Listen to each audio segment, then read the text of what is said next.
This is Infection, the survival podcast, recorded live on Tuesday, March 20th, 2018, episode 166.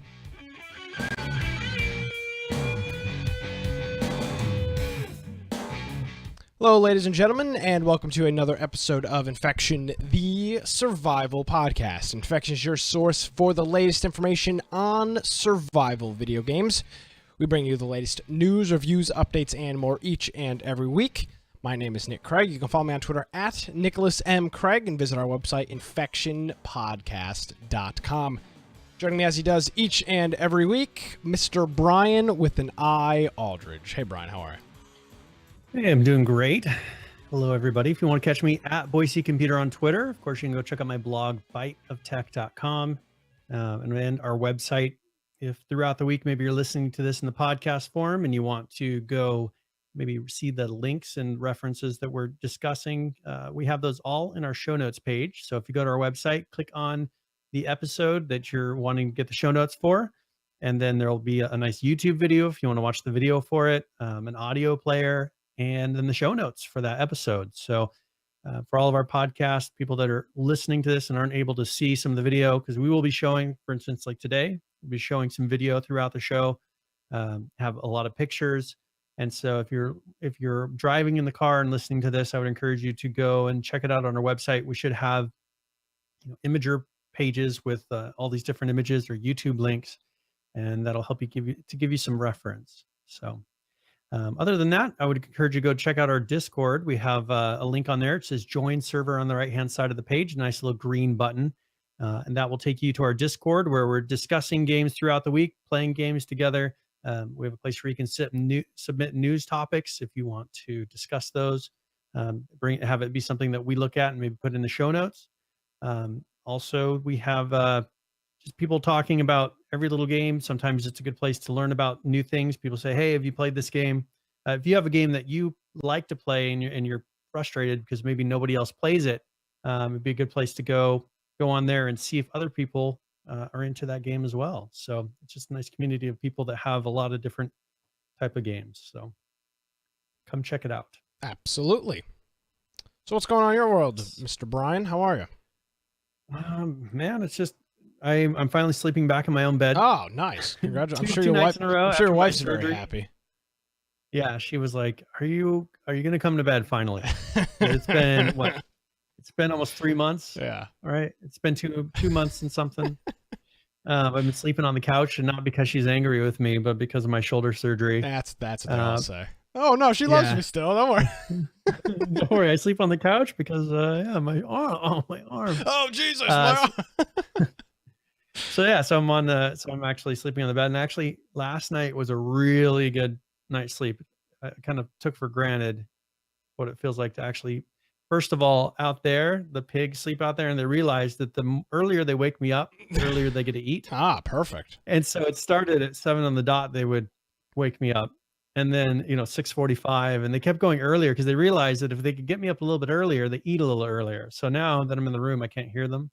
Nice. And so I get to sleep in as late as I want, which is like 8 o'clock for me is the latest I can sleep. But it works. I feel nice and rested today. I'm glad. I slept like absolute garbage last night, so I'm happy for you. Hopefully, you could use it. I can go a little while without some good sleep as long as you're able to sleep. That Brian, if you're happy, Brian, we're like a married couple. If you're happy, I'm happy. That's all. Yeah. So, like I said to my wife, happy wife, happy life. That's what they say. I mean, I don't know. I'm not married. The opposite of that is true as well. If your wife's unhappy, your life sucks. I mean, you're the married one. I'll take it from you, Mr. The tip of the week. Yep. Okay, so we've got an incredible amount of stuff to get into this evening. Going to be a lot of opinion, a lot of new stuff. I'm just going to say this right out of the gate here. We are on the cutting edge of some of this stuff. We're talking about new things that are just hitting the market right now. I've been playing a crap ton of stuff in the past couple of weeks, or past week rather, which is odd for anybody that follows this show. That's an odd occurrence. So where do we want to start here? We've got a whole bunch of news, a whole bunch of games that we want to talk about, a whole bunch of things we are absolutely, unequivocally, without a doubt, not going to get to this evening because we've got so many. We're not even going to cover Game of the Week. We played what did we play? Zombie Panic. It sucked in my Zombie opinion. Panic. It wasn't very good. After I played it, I wanted to play Left 4 Dead 2, Yes. or because it was just a kind of a buggy version. It's what they based Left 4 Dead on, right? That came out first. Oh, I didn't know and that. then I think they adapted it and made Left 4 Dead based on that concept. So, I would have. I mean, it was fun to play, but it was incredibly buggy, and it was just we in the beginning. We're like, what do we do? Where do we go? I have no idea what we're supposed to do. So, yeah, There you go. that kind of frustrating. But this week we are going to be doing some CS:GO. Yep. So that's always fun. I don't. The problem is PH said he's going to be gone or something. So Oh no. I guess this is an opportunity for us to not die every 10 seconds. Hell yeah. This is going to be good. So usually PH comes in and he just single-handedly kills all of the rest of the team. Annihilates so us, I think yeah. he said he was going to be gone. Yeah, he annihilates us. So I think he'll be gone. So this will be an opportunity for us to feel like we're really good at CS:GO. I mean, it's Like everybody needs a little pat on the back, Brian, and this is no different. So now, right. for me, one thing I was going to tell you, sleep out there. I take my sleeping pill, and then I played like Call of Duty and stuff when I was out there. I'm sure that worked. And so now I've been playing Call of Duty before I take my sleeping pill because I'm going to come, go into my bedroom and sleep. Yeah. And I do so much better when I'm when not you're on my sleeping high. pill. So yeah, the thing is I was playing for months, right, out there, and I only played when I was out of my mind. Like I'm high. You're literally there, you're right? high. Yeah. And so I played, and the last 2 days I played, and I've been at the top of the board every single game, like top 2. It's because I got so used to playing with my mind being sluggish and barely being So able like to a keep up regular with what's going gamer, on. you're stoned eating Doritos playing Call of Duty. Yeah, and late at night. So, like my struggle was to get at the halfway, like when I was on my pill, to get to the halfway, like I'm in the middle of the board. Yeah. That's what I would push to do. And then when I'm not taking a sleeping pill, it's like, this is easy. Just running around killing people. It's fun. So congrats. I'm happy. Yeah, I just for figured you. Appreciate that. Okay. Yeah, I just thought it was interesting. I didn't realize that caused so much of a struggle. You didn't realize that being practically intoxicated was going to make your hand-eye coordination. You don't remember. I was just hey man, I'm struggling to Call of Duty, bro. I don't know what the problem is, man. Like, yeah, of course. You're high. Yeah. So I mean that's fine. Well, now maybe you'll actually text me now and play and ask me if I want to play. Well, I'm playing earlier now because that's fine. I actually can do with that because you're 2 hours ahead of me. So earlier might be better. 2 hours behind me rather. All right. So enough of the banter. We've got a million things to get into. Where do you want to start? Or I can start. I know you had a topic you really wanted to cover. You want to do that at the end of the show, beginning of the how do you want to handle this? No, let's go ahead and cover that now. So I was approached. Actually, we received an email a week or two ago from somebody who is developing a Kickstarter, and so he contacted me on our Discord, and I told him I would check it out, and he gave me a beta key to be able to get in there and play the game a little bit. So I got some screenshots, got some video for it. So first of all, let's just we'll give the Kickstarter link. It's called Zera, and it is a survival game that I was very surprised. So I talked to the developer, and it's pretty much a single developer. And this is having done game development, I realized that how much work this is. So I got some video of just kind of running around and doing it. Now this is on this one, I was all by myself because he had a server. His testers had finished doing the stress test a couple days before, and so he closed down the servers. So this is pretty much a server for me to just run around on. But I wanted to catch some video of just how it looks, and just get an idea of the loot mechanics.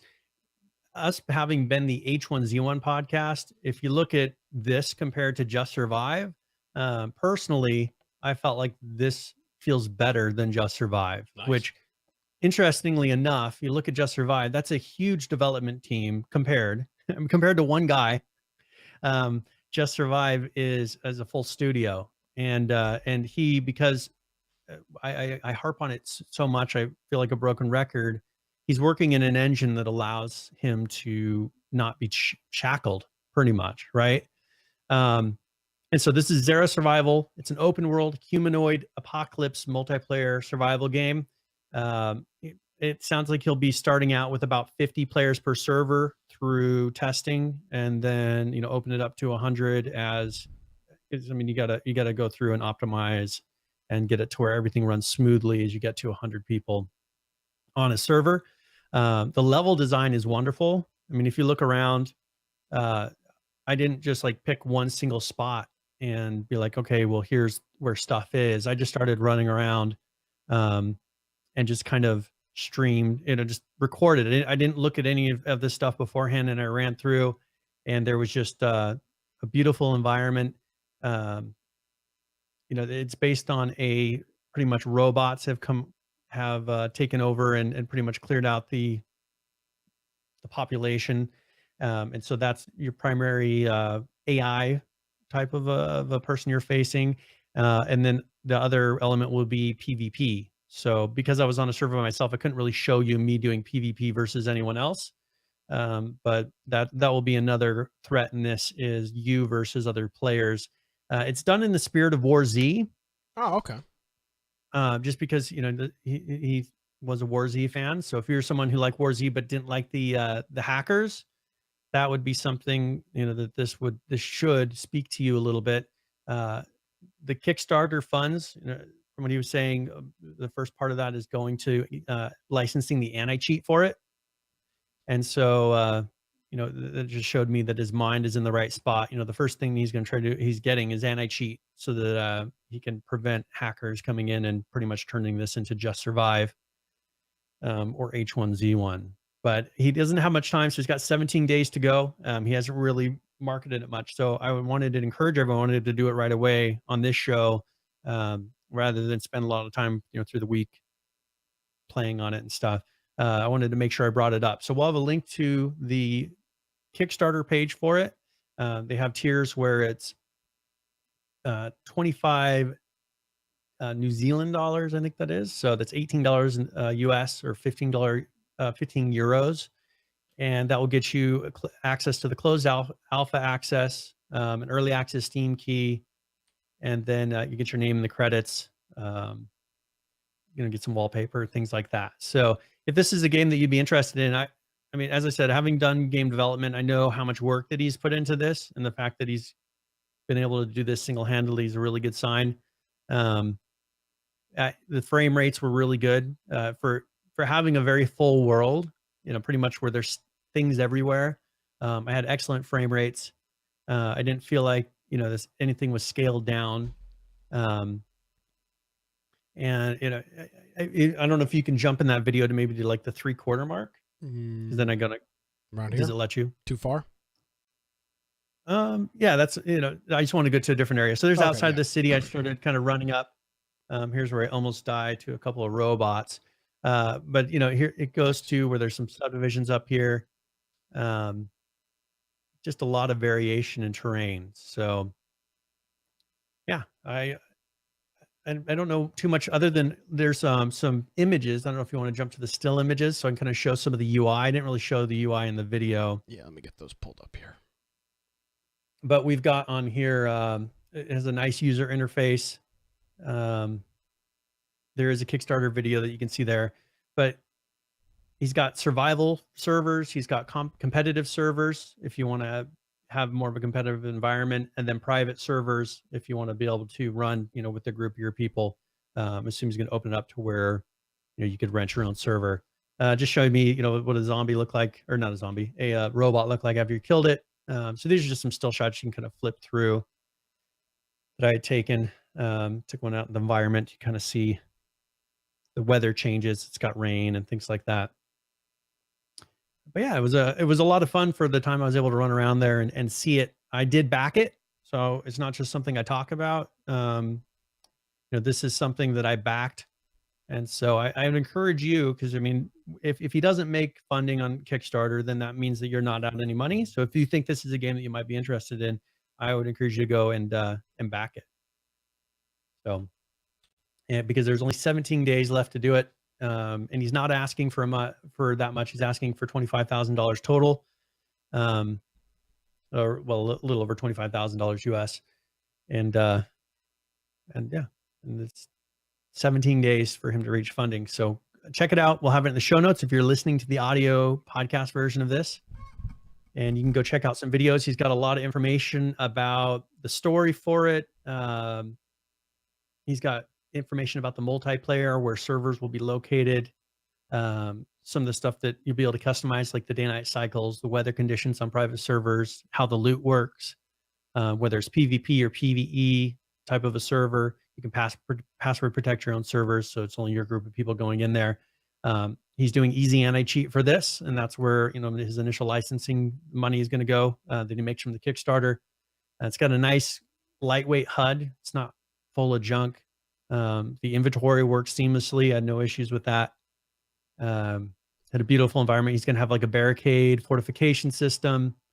You'll have character customization, wear different clothes and armor, grenades, explosives, with like EMPs, weapons and attachments, melee weapons, then drones that you can get. So you can have a drone that you can actually go out and fly around to be able to help you get tactical information, maybe about where you're going to go and attack, maybe about a person that you're fighting against, location, things like that. So it's a nice 10-kilometer squared map, which is a nice big map with a really nice, very varying amount of environment. It's got night vision. You can get night vision in there. It's got fog, rain. Since you like weather, Nick, I do love fog, weather. rain, light rain, heavy rain, thunderstorms, lightning storms. Big fan of thunderstorms. Yeah. So yeah, there'll be so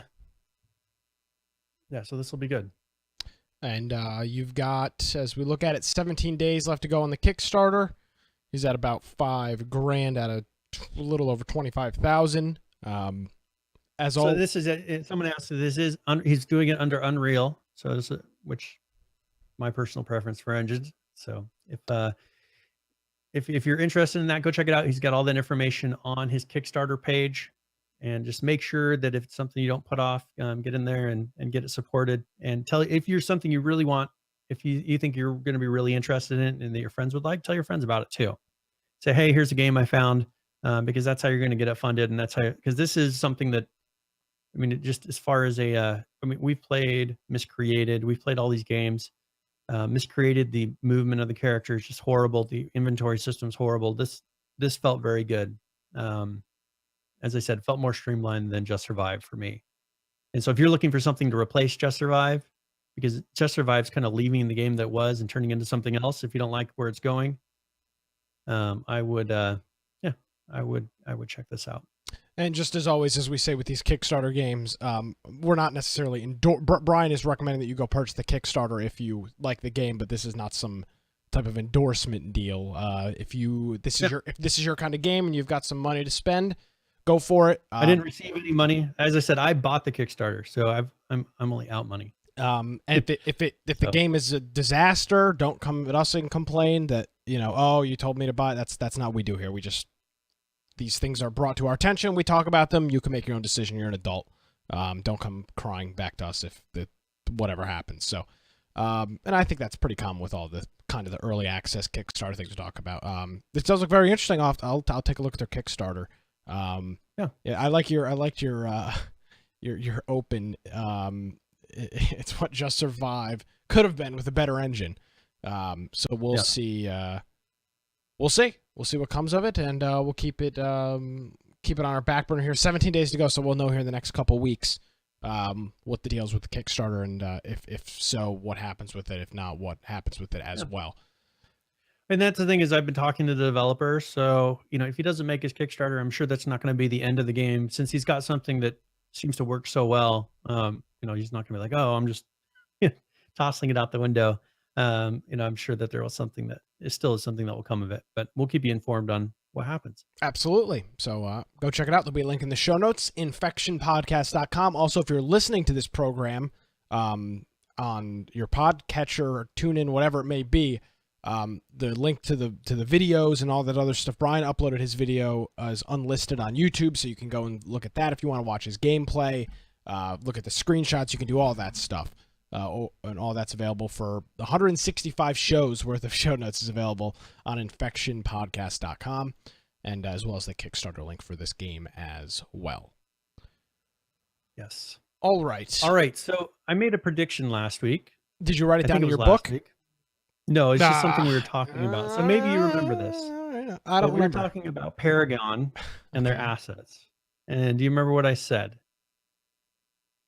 No. Okay. No. So I said that they had shut down Paragon. What? And I Okay, said, okay, well, real most quick, likely- real quick. What is Paragon for people? So Paragon was the MOBA put out by Epic. Yeah. It was kind of a third-person MOBA that you could play for free. They did have crates and things that you could purchase, but it was something that, because of the success that they had with Fortnite, they just kind of backed up. Makes sense. You know, they were like, okay, we need to put all of our developers on Fortnite because it's so successful compared to anything else they have. And so they took all of their developers and pretty much shut this down. It's not like there weren't people playing it. You know, I knew some people that played it religiously. It's not that it was really poorly done, but they just, for them, compared to the success of Fortnite, you know, it just made sense for them to take everything and move it to that. So they shut this down. The game, you can't play it anymore, and just that was it. And so last week I made a prediction. I said, well, they'll probably will post their assets for free under the Unreal Marketplace, because that's just how Epic works.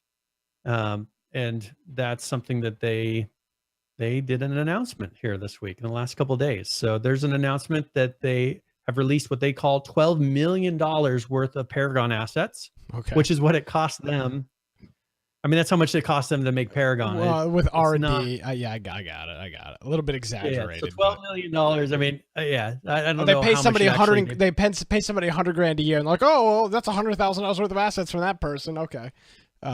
Yes. But on here, they've released all of the characters so far, and then some of the environment. There is a video in there. I don't know if you want to show it. I'll just show some of the characters. But you can go to the Unreal Marketplace asset store, and you can go on there and get each of these characters individually. For me, I downloaded them just to see how they did their characters.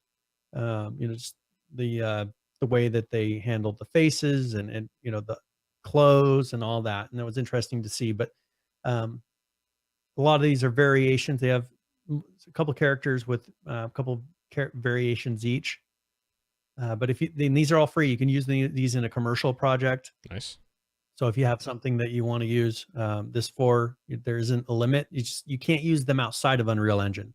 So it's not like you can export these and somehow get them into CryEngine or something like that. You have to use these under Unreal. That's a licensing term. Same thing with assets that come from CryEngine. I've purchased a Humble Bundle that had a bunch of CryEngine assets, and under their license agreement, it says I am not allowed to import these to Unreal. Oh, no, I got that. I understand that. But realistically, what stops you from just exporting it and then modifying it a little bit? I mean, how the hell are they going to prove that? Well, I mean, with this, you'd have to modify it pretty heavily. Okay. There may be a point where you can modify it enough. But these, I mean, you would have to modify them pretty heavily to have there not be a hint that this was one of these assets. Gotcha. But you could get away with it, I'm sure. And you may be able to get, if it's modified enough, you might be able to get away with it, but just like you can with certain art and things like that. Yeah. Okay. I was asking more. I thought you were talking about a technical reason that you couldn't export. No, there's no technical reason. This is purely because this is a promotional thing for them. So they don't want someone using a competitor's engine and then getting these perks, I guess, of the engine. That makes perfect sense. Yeah, so it's purely just them with a licensing issue. So on there, if you want to do that, if you have the Unreal Engine editor, just go to the marketplace, search for the word Paragon, and it'll have they're going to be adding some more. They didn't get all of the characters or all of the things in here, so they will be adding some more later. What I would have liked is for them to then put the code for and it may be that it was too complex, but even the code for their MOBA, maybe they'll make it a tutorial or something. I think that would have been really good to include in this as well, because it's nice to have characters, but that code that they're doing as by the developers of the engine, to see their code and how they're handling different things would have been really helpful for tutorials. And maybe that's something that'll take them a little bit time. They have to have someone actually produce it and go through and make sure that everything is nice. That maybe there's not something that they want to keep private, copyrighted. Maybe some technique that they did that they don't want out there. So we'll see. Hopefully that at some point they will do that. We'll be talking about Epic here for a while. If anybody has any contacts at Epic that's worked with Epic, please let me know. I'm gonna try to get up to their headquarters here, probably after Easter when I get back from New York. Take a tour. Not even take a tour, just kind of go and check out what they're doing. I've driven by their headquarters many a times. It's right when I stay up in Raleigh for work. One of the people I stay with lives literally right across the street from their headquarters. I'd love to get in there and check it out. Now, what I will say is this is the advantage of an engine company making games instead of a game development company making games. Their end goal is clearly with a game like Paragons, which I know our friend Ross, I believe Ross played this constantly. I always saw him on Discord playing Paragons. Ross and Myth played this. Myth played this, and people know him as like TSM Myth. Yeah, I'm the Myth. TSM Myth now. Okay. Oh yeah, TSM Myth. Yeah. He would he played this all the time. Like before he started playing Fortnite, he played Paragon exclusively for at least a year. And so so he would go in there, and his stream didn't really blow up because people just weren't interested in watching Paragon, but he was really good at Paragon. Then he switched to Fortnite, and now he's got like 20,000 people watching. Ross is saying that, so he spent $20 on this game and they refunded him.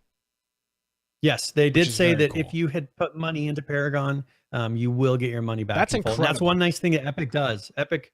Epic's not in it necessarily for the dollars. I mean, as I said a long time ago, Epic's in this stuff for like research and development. They're improving their engine and making it a better product. I mean, Fortnite is the perfect example, and we'll be talking about it here in a minute.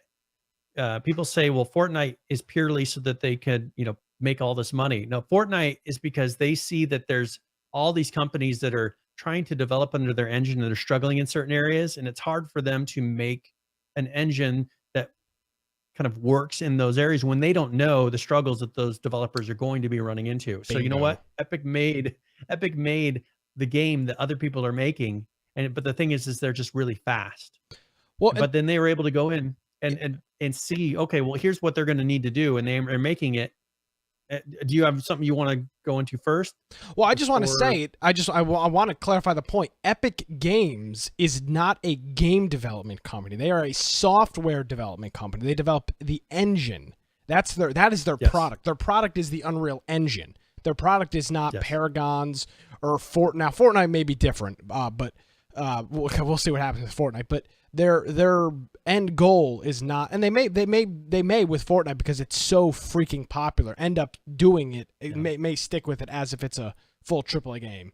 But they may spin off. What they may do is spin off a game studio as a separate thing. I would imagine they already have one.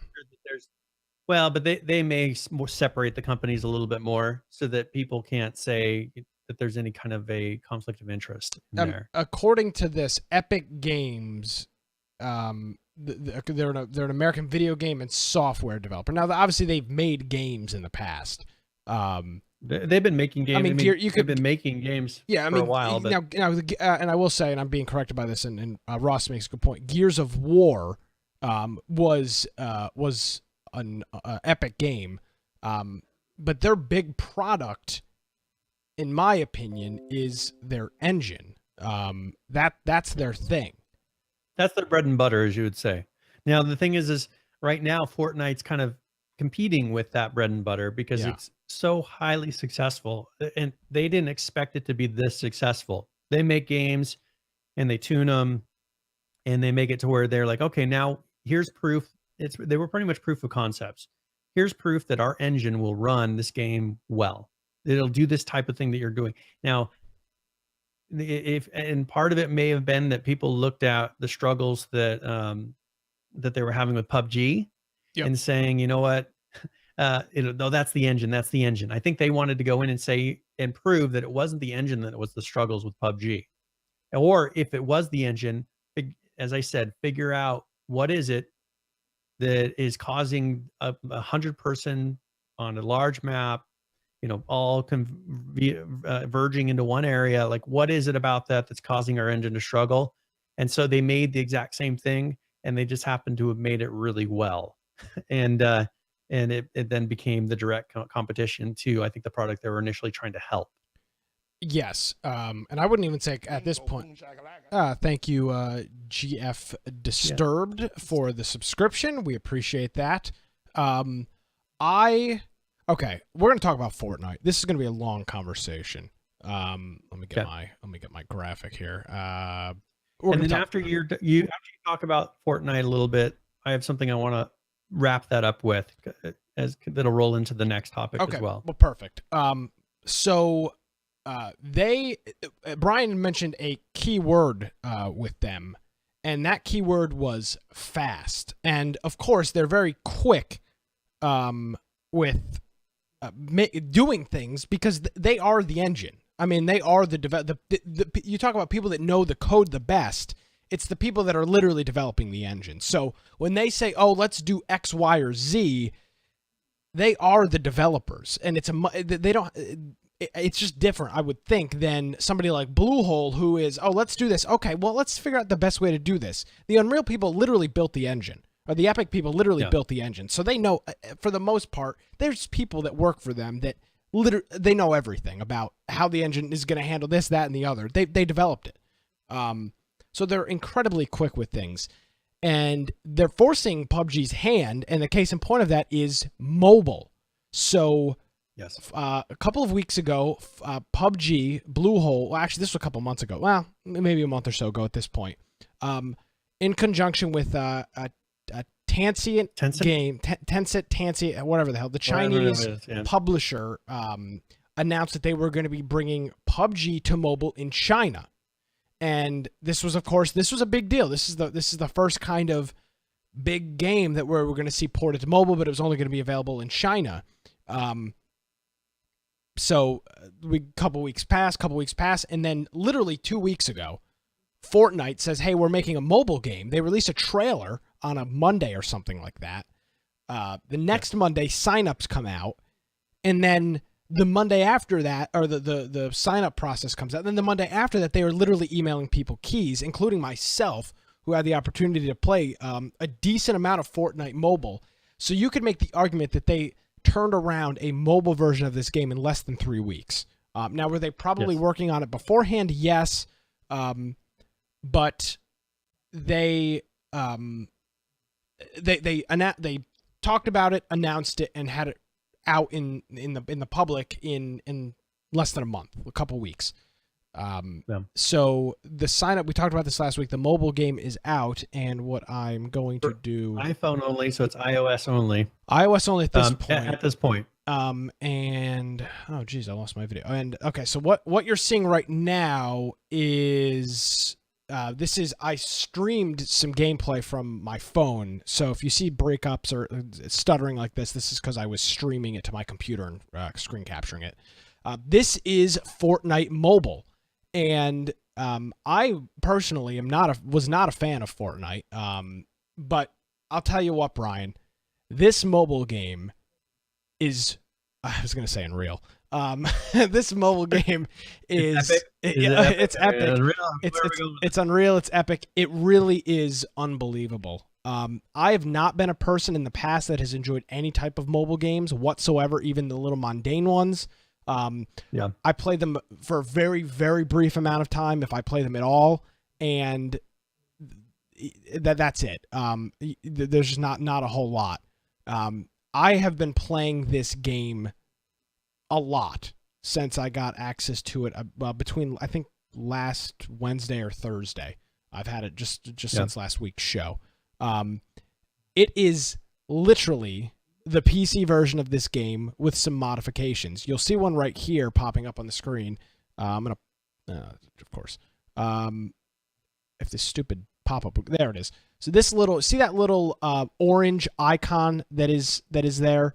Yeah. That is a sound indicator, and that's how when somebody. So this is one of those mystery loot boxes that pops up. There's sound indicators in the game, which is very important because it's impossible to hear where you're getting shot from. You're not wearing headphones in most cases.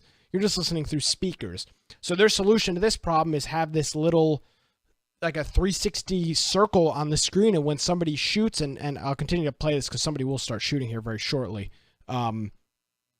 The icon pops up on the screen in what direction those shots or what direction those sounds are coming from, which I believe you'll see here in a minute or two. So they've got that figured out. You can see how they've kind of scaled and changed the UI to fit for anybody that's played the PC version, how they've added a couple of these soft buttons. The big one on the left would be the joystick. And then on the right, you've got a couple options. You've got a jump, a crouch, and then an aim in option. I don't remember what the button on the left, all the way on the left side of the screen does, as well as an inventory icon and a build icon. And you may see this sound indicator come up here. This was my first or second game, so I think this was my second game, so I really had no idea what I was doing at this point. You can see it there on the screen, that hot pink, I think it was, or orange. Is that maybe if you don't have a headset on, you're playing in a public place? It does. Yeah, it does that. You can't hear it? That's what it does. It does that for anytime there's a shot or noise in the distance. It pulls up a little circle and tells you what direction. If you're spinning a circle, the thing will move into what direction you're getting shot or what direction sound is coming from, which I think is super, super cool. You can see the inventory down at the bottom. The map, if you click on it, opens up like the full map. You've got your health, and then your shield icon. And then, let me pull this lower third away. And then in the upper right-hand corner, you've got the menu, and then you can cycle between your building materials and such like that. Pretty close to the PC version, for people that have spent a decent amount of time on that. Here's the key thing. What I hated about Fortnite. I say hated because I'll tell you what, Brian, I am a total Fortnite fanboy now. I drank the Kool-Aid. I'm on the Fortnite hype train. I've been playing the PC version. I've been playing the mobile version. I am all in on this game. I don't know what I think the hype got me, and I just had no choice but to play it. Well, and I think I had mentioned a little bit that this is kind of an intro. This allows you to get into, I don't know if, I think we were talking about in Discord, but this allows you to get into it without having to deal with all the building as much. Yes. Right. It's a more relaxed. You can actually learn how the game works. And then it kind of helps you then step into the full PC version, which has a little bit more going on. It's a little bit faster paced. Too fast paced. Yeah. Yeah. For somebody, and so like I think me. that this is a nice in between. And what you'll see right here, as I attempt to shoot at this player, what you will see is an example of how most of the gunfight. So your phone screen is only so big; it's very hard to pivot and shoot and move at the same time. So what you'll see right here is how most of the gunfights end up. You pretty much just stand still. You line up. Well, yeah. You just kind of wait. What I would do, I don't even strafe, and most people don't strafe either. Like this guy just pops his head out, and I kill him. Because that's kind of how it works. It's too complicated to peek and move around. What you'll see here, I believe I do some inventory management. I think so. You'll see how that plays out. Let's see if I pull the inventory up. Maybe I won't. Oh, here it is. So you can see this is the inventory, which is a little bit of a pain in the ass to use because you've got to click on a tiny little drop icon in the bottom right hand corner. Luckily, I'm playing on an iPhone 8 Plus. I could not imagine playing this on a regular 8. I bet you it's cool on the iPhone 10. But yeah, I definitely need a plus size screen. I know PH has played on his iPad. I don't know what his experience was on that. If he can throw it in the chat, I know he was playing on his iPad. At this point in time, Bluetooth controllers and keyboards do not work. When they are supported, I will purchase one because I think this with one of those Bluetooth like joysticks that has the little phone holder would be kick ass. I think that would be really cool. But I'll tell you, this is Fortnite mobile gameplay. I captured this in one of the games. I think this was my first, second, or third game. And for somebody like me who is not great, I suck at Fortnite. That's an understatement. I am absolutely terrible at Fortnite. I can't comprehend the building. It's too fast. I can't handle it. This is my kind of game. It's so simplified. It's so dumbed down that even I can play it. It's a little more relaxed. Well, it's incredibly relaxed. You can, and the kind of the problem here, obviously, is there is still PC players. This is cross-platform. You can play with PC players, but it's just so much easier for somebody like me to play. Yeah.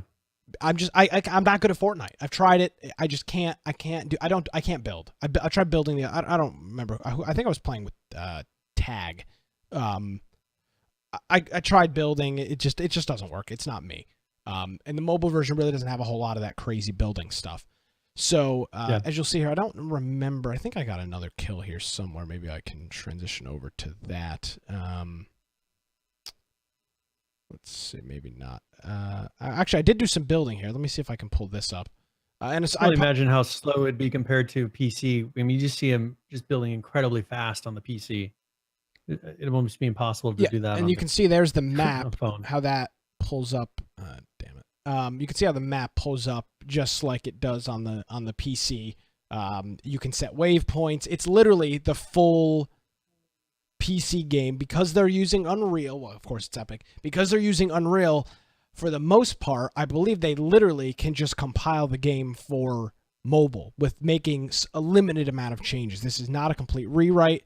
This is not a completely different game. This is an export of the PC version. So you'll see this. There's the storm that still exists, and then I die right here because I was camping and I couldn't figure out how to kill anybody. So that is Fortnite mobile. It is. I'm all in.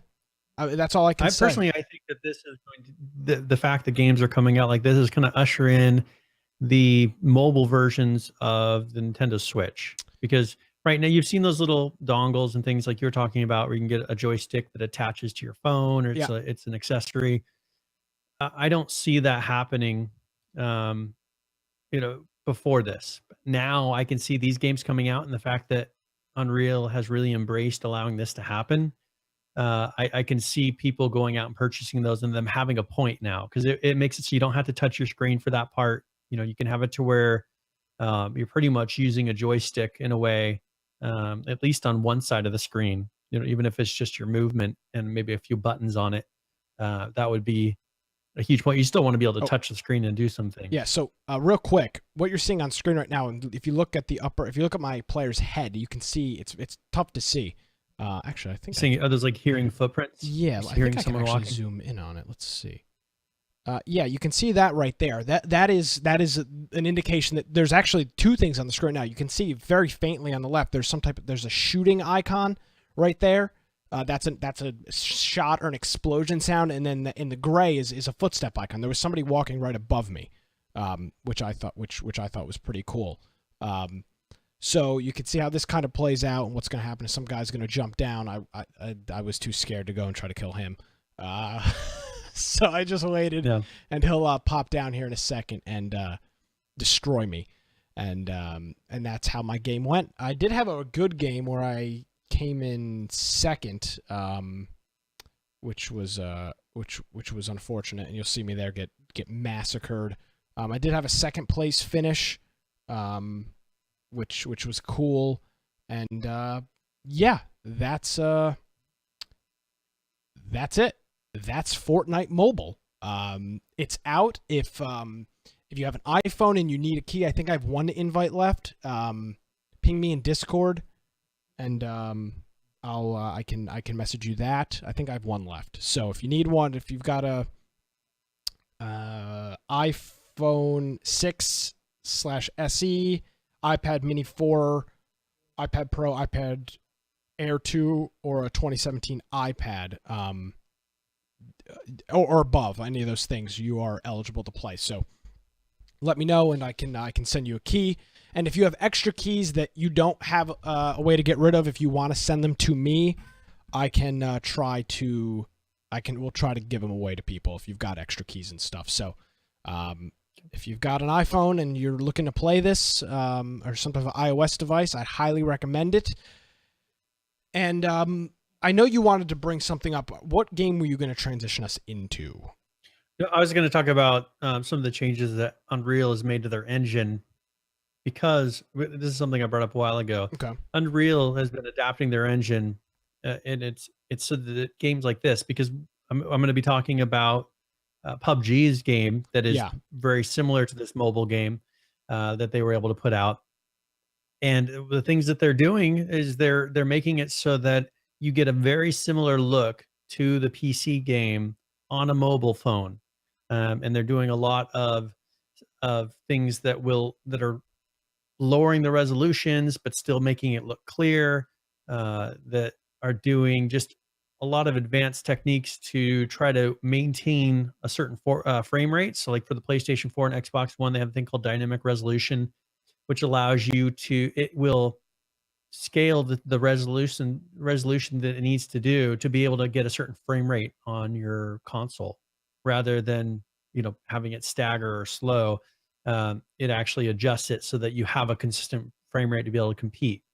That they're going through and making it so that their level of details for the world, because you saw how it smoothly transitioned when you're doing the parachute sequence on Fortnite, to be able to handle that. Like, there's a lot of technology going in to make that a smooth process, especially on a phone.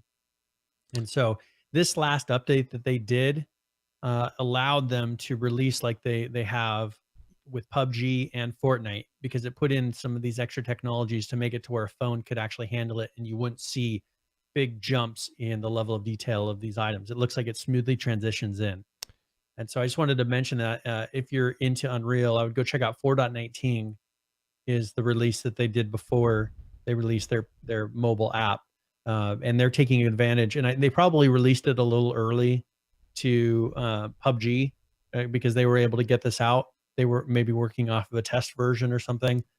But let's go ahead and let's jump into really quick the PUBG stuff, because I have some screenshots, and it's very, very, very similar to the Fortnite that you showed. And I will say we'll come back to Fortnite because there's some other stuff we want to talk about. But this is the so this is the PUBG, so the Battle Royale for PlayerUnknown's Battlegrounds. It's available for iOS and Android. Yep. I have an Android, so I played it on my tablet, and I just took some screenshots. I captured a video, but I didn't upload it, just to show the quality level on my tablet. So here, if you look, I felt like the buttons weren't spacing correctly. You see how the reload button's a little bit underneath. Your resolution is weird. This isn't 16:9. The thing is it's not scaling properly to my resolution. Interesting. Okay. So see how it's a square? And I have a wide screen, 16:9 on my tablet. And so it wasn't scaling properly. So you can see like the buttons are kind of on top of each other. There were certain things in the menu that I couldn't get to, or I couldn't get out of once I went into them, because the X was off screen somewhere. So I would have to hit back. Here's a screenshot of mine. This is mine, and this is on an iPhone. And aren't those surprisingly similar?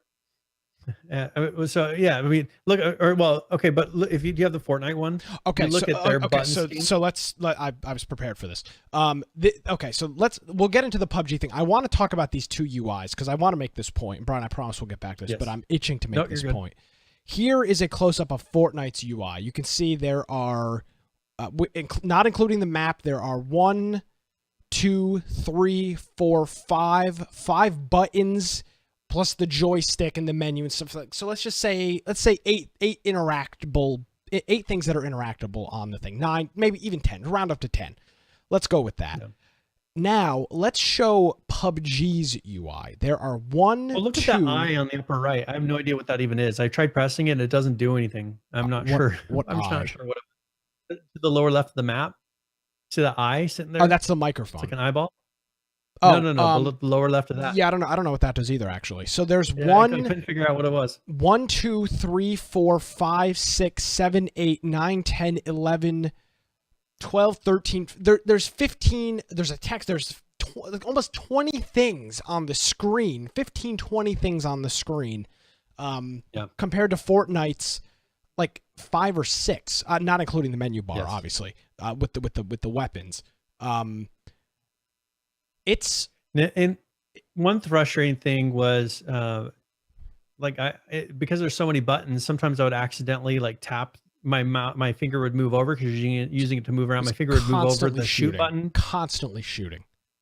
And so it was really a struggle to not do that because you don't want to give away your position. Also, the audio, so the group audio, because I was playing with people, I grouped up with some people, and the in-game audio does not work. So I can't hear them talking. They could hear each other talking, but I couldn't hear them talking. And once we got to the menu screen, it worked. So at the menu screen, I was able to hear them. We were able to talk, but as soon as I got in the game, I could no longer hear my team. I'm not going to brag with this screenshot, but this was my first game of PUBG Mobile. 6 kills. I came in 4th place. I don't believe I've ever gotten 6 kills in a PUBG game. I don't believe in a night of playing PUBG I get 6 kills. A night, like a 3 or 4 hour block. I don't believe I get 6 kills. One game of PUBG Mobile, 4th place, 6 kills. I swear to God, I was headshotting people with the AKM from across the map. If I load up this app and I'm banned, I would not be surprised. I felt like I was cheating. Well, you can skip my kill screenshot when we get there. So where's your kill screenshot? It's lower down on there. I got 6 kills as well in that one. Let's see. Let me find that one. It's second from the bottom. Oh, okay. Well, I've opened them up individually. Let's see. Okay, hold on a second. So that was 4 man. Did you do solos? I did solo, yeah. I don't remember if this one was. Yeah, this was a team one. So this was this. 4 man. Yeah, it's legit. So, but I'll tell you, pivoting back, because I do want to talk about this. I think it's important, Brian. The PUBG, Fortnite has got the mobile version figured out. PUBG's is an absolute cluster F. Absolutely, it is so freaking chaotic. I'll pull it up the close-ups again. Here is Fortnite's mobile display. Couple of buttons, 3 essentially on the right, 1 on the left of the joystick. Pretty easy. You've got 6 inventory slots. That's it. PUBG is just, there's the zoom in, the shoot, which they don't need a button for the shoot, I don't think. I think you just click on that side of the screen, it would shoot. No, you have to do, because you're moving around. But PUBG, but you don't do that in Fortnite. Fortnite does not have a shoot button. If I go back to Fortnite, you just tap on that side. You tap in the lower right hand corner, and it knows where you're shooting. Yeah, they may have to do something like that, because it was tough. Because you're moving your finger to drag the screen around, and then if it happens to swipe over that shoot button, it shoots. So looking between these two, one works really well. That's Fortnite's. PUBG's is a freaking disaster. The inventory management sucks. It auto picks up items at random from what I've determined. I don't know how that works. There's a setting in there that you can go in and set whether or not it's automatic, because it kind of automatically picks up what it thinks is an upgrade for you. And I don't, it's too hard to manage the inventory. The reason I think Fortnite's mobile is, and I don't want to say better. Actually, let's go back to your experience first before we start comparing the two. So, let's go through some more of your screenshots. Flip through. So there is, as I'm playing, as I said, it's tough when you're reloading. Your buttons are over at the top of each other. This is a disaster on your screen. There's so much stuff. Yeah, this is the parachuting scene. I mainly wanted to capture that it. I mean, if you look, like it's you see everything very clearly. Oh yeah. There's no like jump in how it shows. The original scene of you in the airplane looks very similar to the PC version. We were able to mark on the screen where we were going to land, so we didn't have to talk. The beginning area when you're running around, I mean, almost the identical thing. They have on here these crates that you can do, so like daily rewards. Now, as you can see, that's what I see on the screen. See how the menu is to the right and it goes off screen? Oh, really? That's what it looks like? That's what it looks like for me. It's all cut off. I can't see the right-hand side, so I can never exit that screen. I had to hit the back key Hmm. to be able to get out of there because I can't hit the X. That screen goes off of the page. And so I don't know what those say. Beta something, SH Beta something, shop. warm something. Probably. Yeah, 7-day something. I don't know, but it goes off the screen there, which is kind of frustrating. And I don't know how there's things I can activate as I log in more days. I don't know how I'm going to get to those at the bottom. Now this is my level. So as you play games, you go up in your ranking. So that's my squad. I have a squad, duo, and solo ranking separate. Here's some rewards I got, for pants just from opening crates that you get from playing. Then I wanted to show as you play, you kind of do achievements. Like there's little goals, quests that you do, and you get rewards of vitality and experience. And then the next screen shows like those are crates that I pretty much was able to do very quickly. Oh, I gotta And pull it up more. had on here there was a thing where it showed those daily quests, and then it showed the crates. And so as I did quests, then it let me open. I think I opened up today 5 crates just in that quest option. So Let's see. is that working? Yes, it is. There we go. So it should be the one before this. Yeah, this one that's Yeah, incredibly small. Yeah. So you can see on there, it's got the crates that you can open all on the top. I opened up all of them. Click the things and those are daily missions that you can do. So that resets every day. So you can actually get a lot of skins possibly. So that's just the loading screen. And then the next I have the group. So you can see I played with 2 other people on this. And this was the spectate. So I was able to spectate them and watch them play after I died. And that worked fairly How'd the well. You could driving see go? one person. Driving seemed to work pretty well. Hmm. Had no issues with it. So, yeah. Then they have this thing where you can actually get a picture. It just does a picture showing your placing, so you can share it on Facebook like a and stuff. postcard, That's it pretty said. much. Yeah, it's a postcard that you can then post to Twitter, Facebook, or save a picture of it to your phone. All right. So we've got some comments is in the chat, and I want to talk about this. Talking about, Nisco saying all the casuals think this is amazing. PH saying mobile games are ruining everything, including the podcast. I like that. Firebomb says mobile games suck, unless of course it's Friday the 13th mobile. So let's regress a little bit. 2 weeks ago, I would have agreed with the notion that mobile gaming is garbage on a phone. Since I've played Fortnite and PUBG Mobile, these are the first 2 games that I have had any interest. They didn't. That's it, Brian. That's it right there. Whenever you play a mobile game, it feels like a dumbed. And I just said that the PUBG was incredibly dumbed down, and it is. But when you play these mobile games, there's no depth to them. They feel like gimmicks.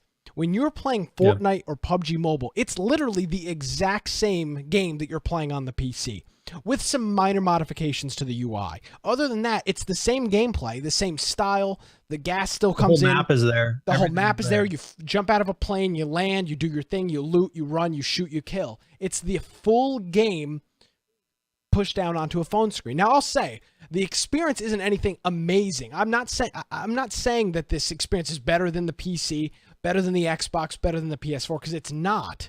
But what I will say, without a doubt, this is the first time, I spent like $1,100 on this damn phone. And none of the games I've ever played on have been any good. I mean, GTA has screwed around with some mobile games in the past, but they're incredibly dumbed down, top down, point and click kind of Halo Wars, command and conquer thing. It's not an actual game. And the cool thing with this phone is that it's capable of playing an actual game. It's a damn computer. So That's the thing. They figured it out. They figured out the way to scale it properly so that you can have a full game that doesn't overheat your phone. It doesn't kill your battery. Oh, it does kill your battery, I but mean, that's expected. I mean, it will drain, but it's not like the old days where it would just have, gone down to the same amount. It's like it uses your computer. The one thing with PUBG they had is you could set the quality levels, you could set the frame rates which affect the battery life. So if you're really concerned about battery, you can lower the frame rate to the lowest possible, and the quality level the lowest possible, and you get a little bit more battery life. If you don't care, maybe you're running it with it plugged in, you can run everything on high and then allow it to drain your battery faster Yeah. and maybe possibly heat your phone up a little bit more. Locklore saying I played mobile Fortnite with friends inside a building, 2 bars and a 3G connection, no issues. I here's the thing.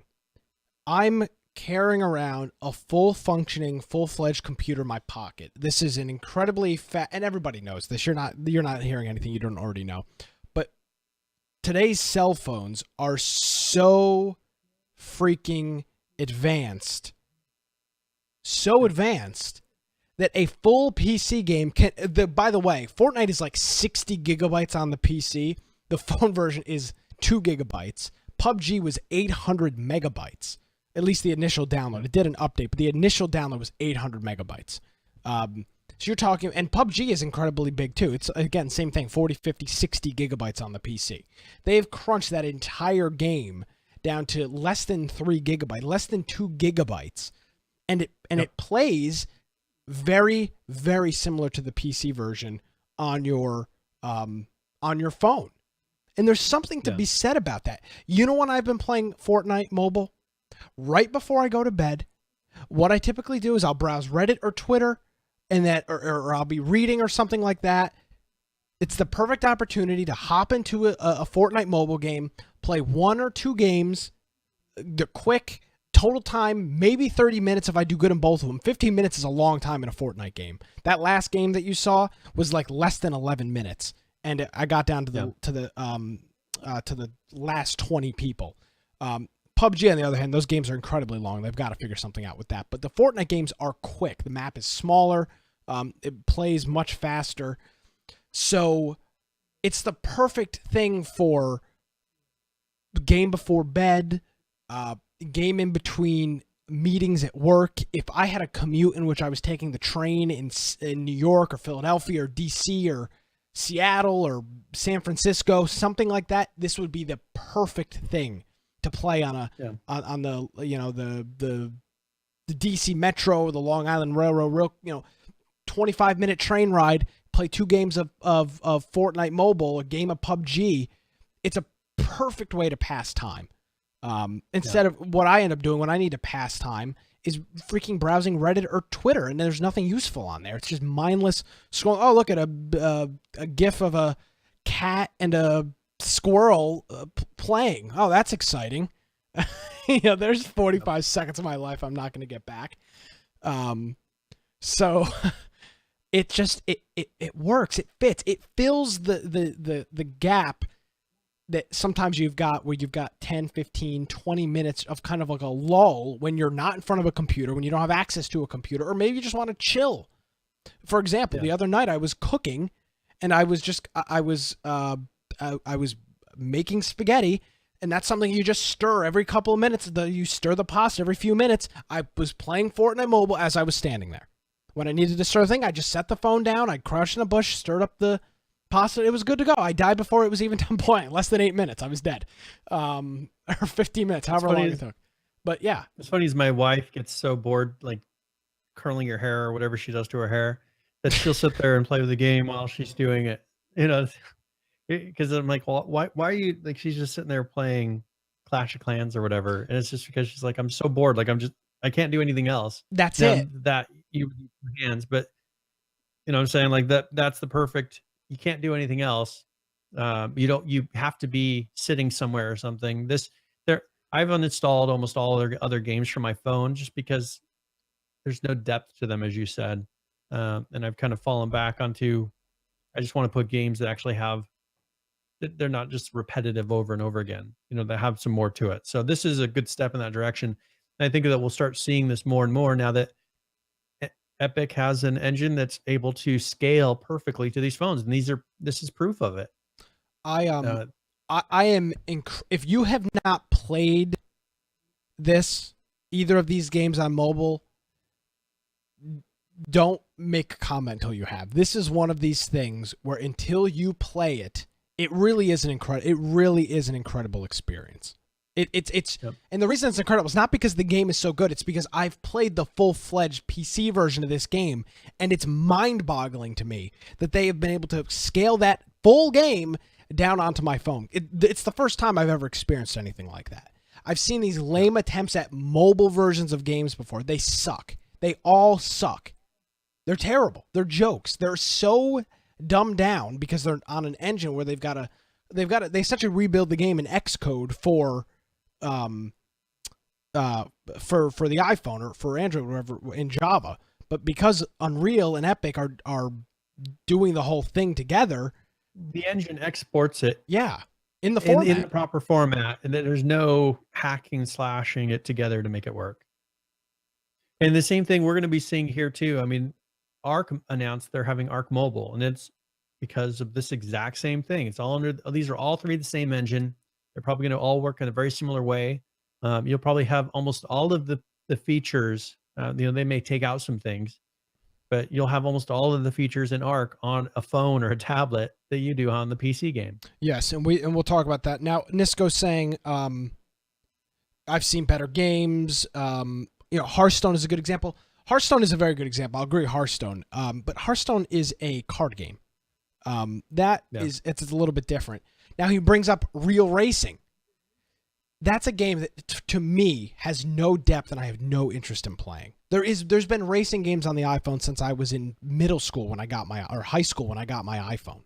Or however old I was when I got my iPhone, when I had the iPhone 3G, the first one with the App Store. There were racing games, there were this, there were that. They're fun for a little while, and these games are too new to make that argument. Oh, this is going to last forever, because I don't think it will. But there's some depth. It's a full game that you're playing. It's not a gimmick. Wait till you see some other types of games that are made under Unreal Engine that they're going to find like, oh, we can do this. So you may see a racing game that's made under Unreal that then gets ported over, and it will have all the depth of the PC version.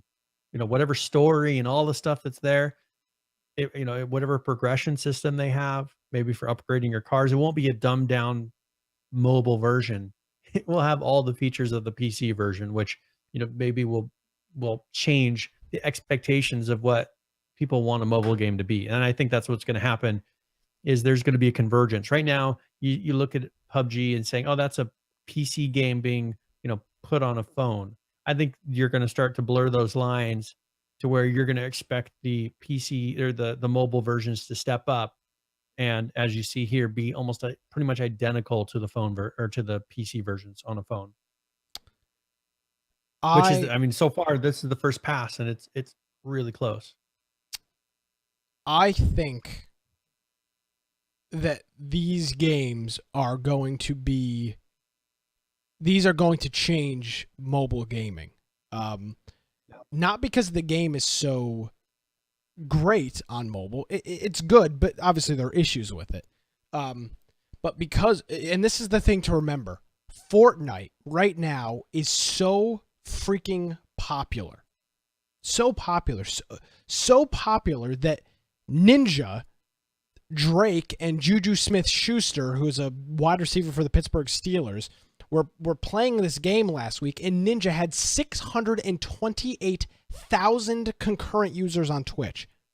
628,000 concurrent users. The previous was Tyler or Doc at like 400,000.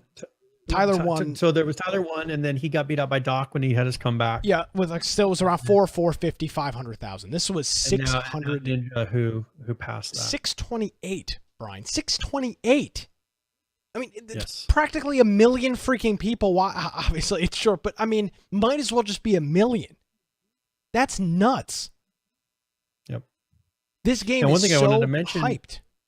I put a note in here. Ninja, he did an interview kind of talking about it, because he went on mainstream because everybody was like, oh, CNBC, did a stream. And he disclosed he makes $500,000 a month. You know what's fun for him? His CPA must love him because his taxes.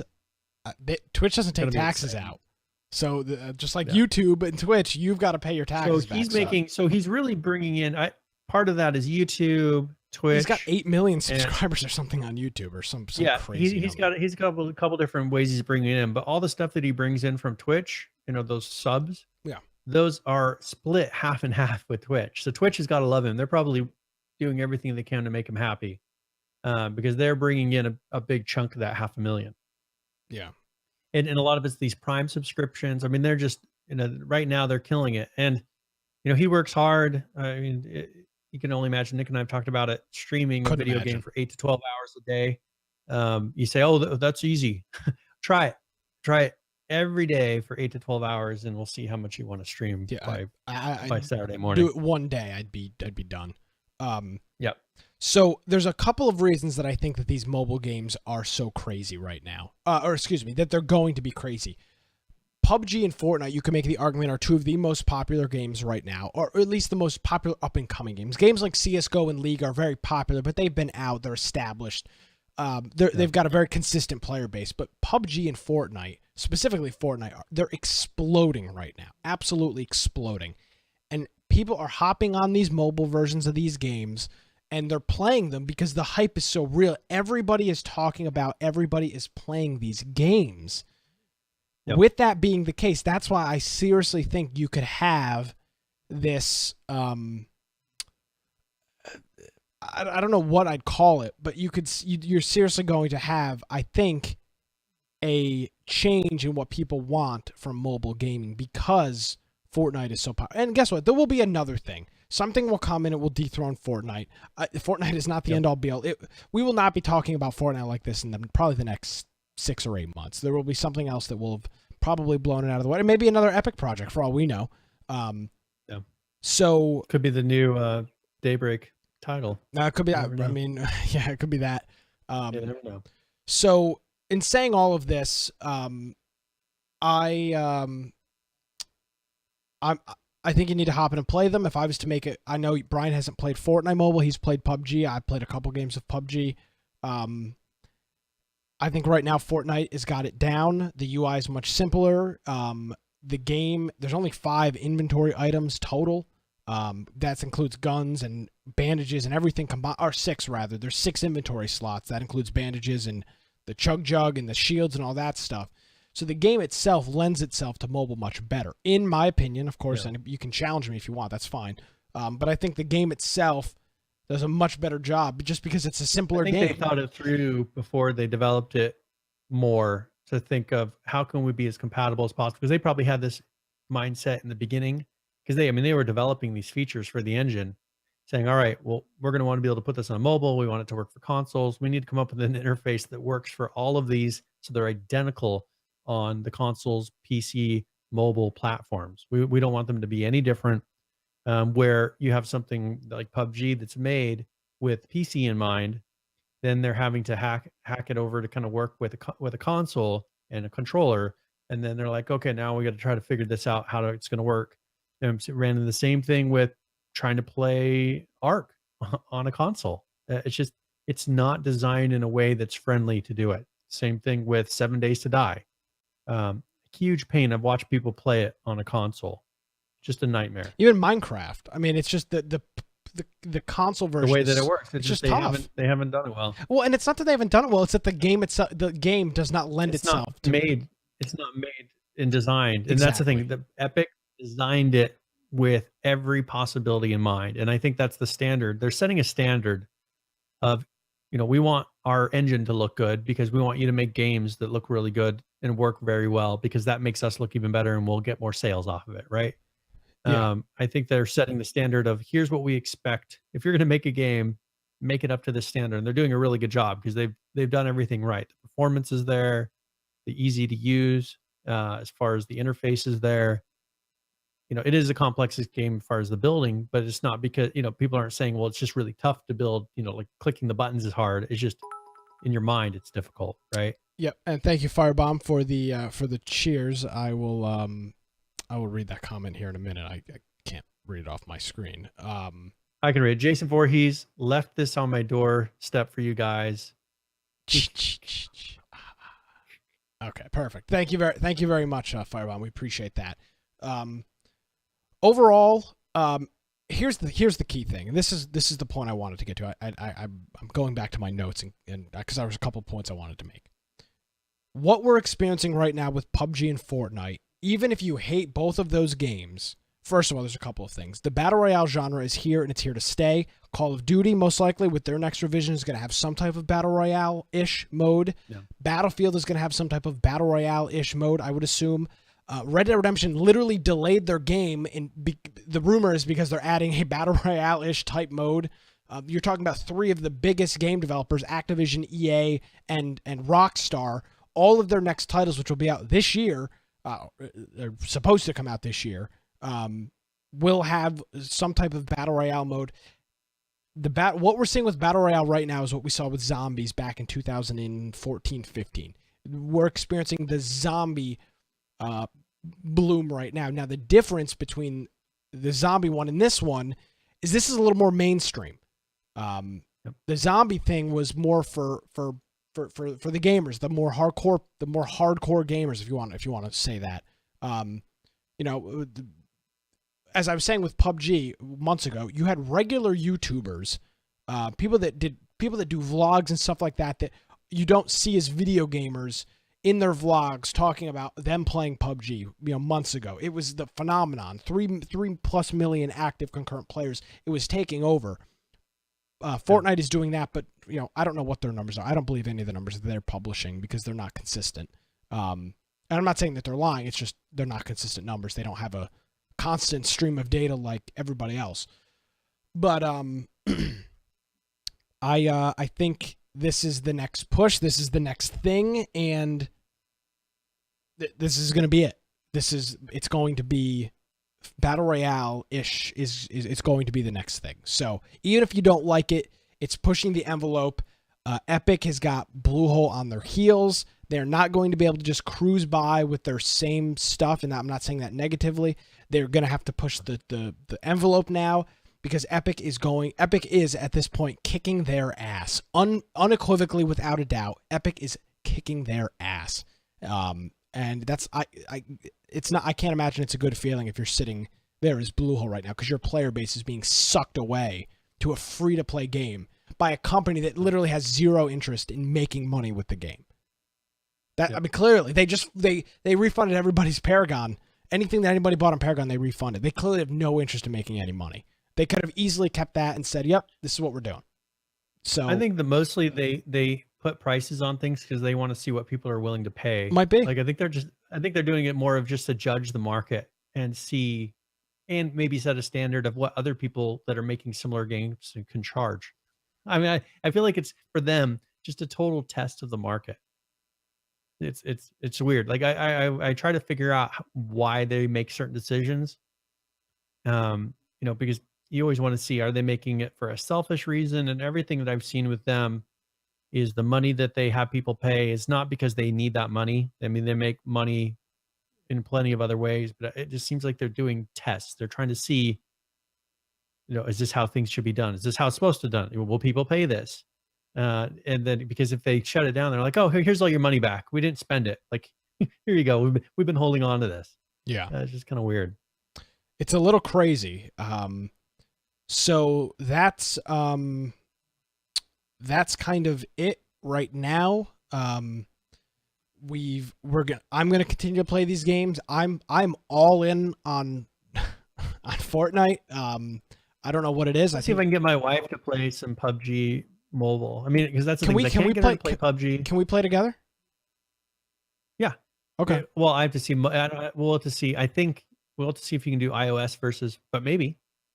Yeah. I don't know. I assume iOS and Android can play together. We should try that. The grouping system is really good. Yeah. One other thing I was going to mention coming up. This is not Battle Royale related, but Rocket. What's the car? Rocket League. Rocket League. Yeah. Rocket League is going to be fixing up their grouping system to allow it easily to be able to play between PC and console now. Oh, perfect. So we can play online. One of their upcoming months. So we'll actually be able to play online where people can play on their console versus on their PC, and we'll be able to group up. Yeah, that'll be good. Start the game. Because the only way you do it right now is by doing a private match between PC and console. It's just a pain to do. It is a pain. I look forward to that. So, moral of the story, if you've got an iPhone and you need a Fortnite key, let me know. If you've got extra Fortnite keys and you're looking to give them away to somebody, also let me know. If you want to give them to me, I can delegate them out if you want. If you've got an iPhone or an Android phone, PUBG download. You can download it for free. You can play it. I don't like that it has you signing up with Facebook. I think that's a load of BS. Or you can log in as a guest, which doesn't link your profile. Another cool thing about Fortnite, you literally log into your Epic account and it's all your same gear, your entire inventory. Possibly that's for the friend system and everything too, because it is. You got to think if they were logging into Android or into the Android Play system, which is what places usually do, that's probably limiting the friends and all that with the iOS. So that's probably why they did it, is to make it to where it pretty much works with any platform of phone. And I'll say I'm sorry, go ahead. No, go ahead. You're good. For once, having a standalone launcher is actually beneficial. And the Epic launcher in this case is beneficial because your account is tied to your friends list and everything. So for once, having a shared... They don't treat it like cross-platform. Well, no, they don't. It's all authenticating the same place. It's the exact same thing. So I log in. If I pull up Fortnite right now on my phone, Fortnite Mobile, the Epic Games screen will come up. When it logs me into my account, I will see I have like 6 or 7 friends on Fortnite or on Epic on the PC, and those people are instantly there. I played cross-platform with PH. I was on the PC. He was on his iPad or his iPhone playing. Worked perfectly. We invited him just like we'd invite him as if he was playing on PC. If I log in here, I can see I've got PH is online, Ross is online, Tag is online. None of them are playing, but they're all online on Epic. And it's the same thing. I'm level 10, which is if I load it up on the PC, I'm level 10 as well. So I've had some of the Kool-Aid. All in on Fortnite. We'll see how long it lasts. Jump in and play. If you've played any of these games for any period of time, get the mobile equivalent. Give it a try. Have an open mind. I do think it's really cool. I think it's really cool. So we will we will see what comes of that. But I've been really enjoying it. Good.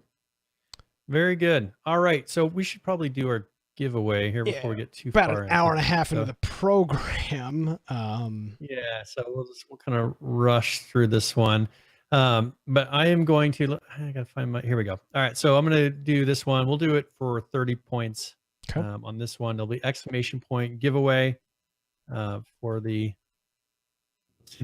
pop up in your chats. Exclamation point giveaway. I'm going to be giving away a copy of a game called Overcooked. Oh, I love. Did you recommend this one to me? Yes, I love. I think you would recommend this one to me because I was looking for a game that was something I could play with Laura on the PS4 on the couch. Yeah, and it's a good couch game. Yeah, it was a couch game. And if you have maybe you have a Steam box, a significant other, something like that. Yeah, or maybe you have a significant other and a Steam Link. You could be able to play this with 2 players. But this is a very, very fun game. Laura and I played it all the way through. We beat it.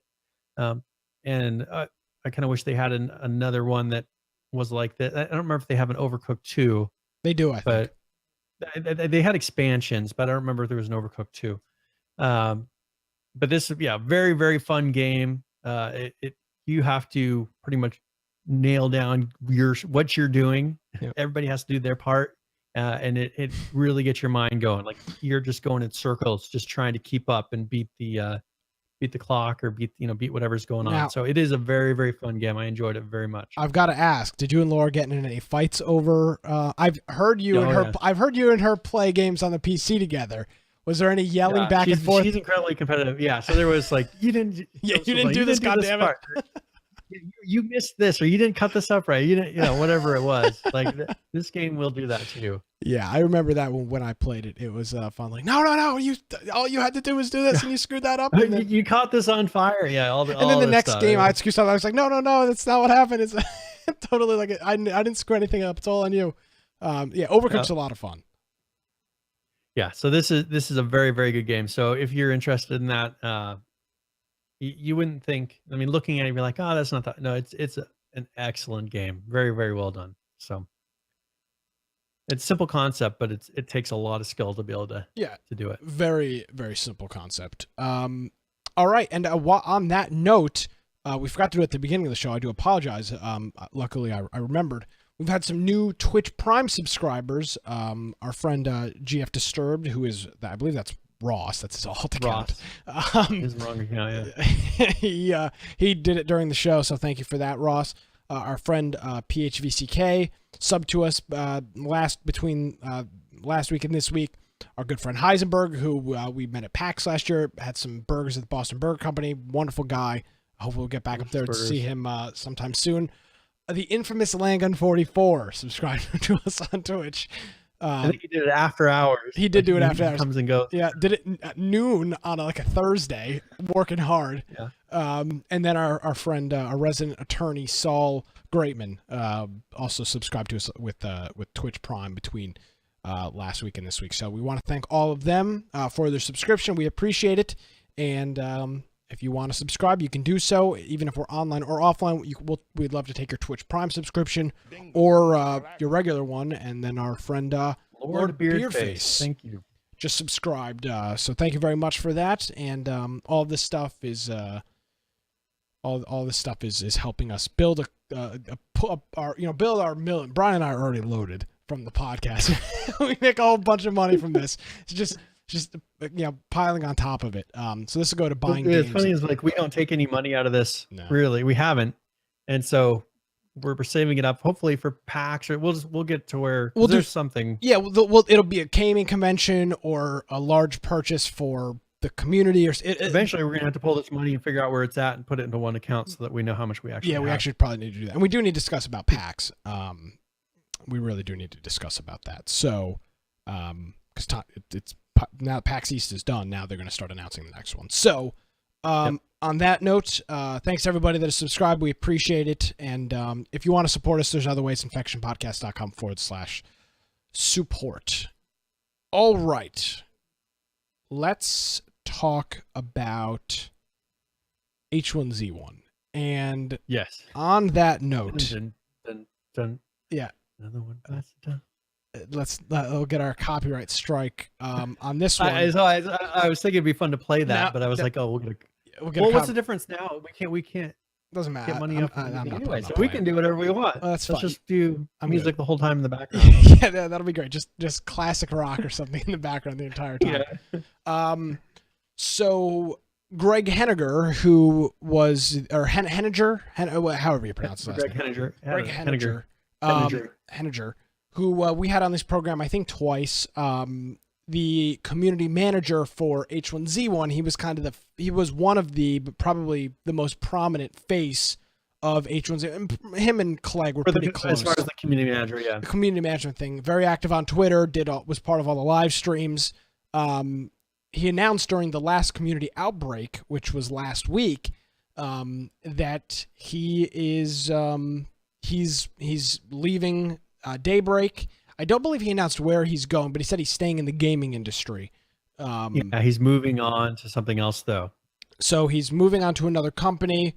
Sarah Flanagan, who was, I wouldn't say shadow. She's like the only community manager pretty much left there. A public face. She's the only public face left. Yeah, she was kind of always than Arklegger, who's not really a public face anymore.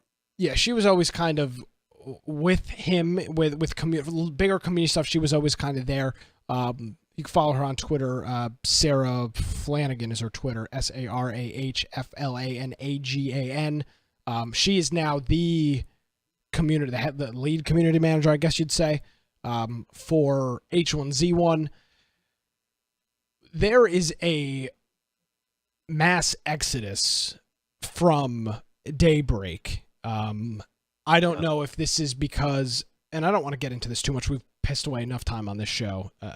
H1Z1? Well, no, I just mean in general. Like we haven't gotten into a lot of news. Oh, you're talking about this episode? Yeah, we spent a lot of time on like opinion stuff like that. There was a lot of news, but I guess now that I said that, I probably shouldn't have said pissed away. I probably didn't accurately describe what we were talking about. But we spent a lot of time on a lot of non-news stuff, just a lot of opinion stuff.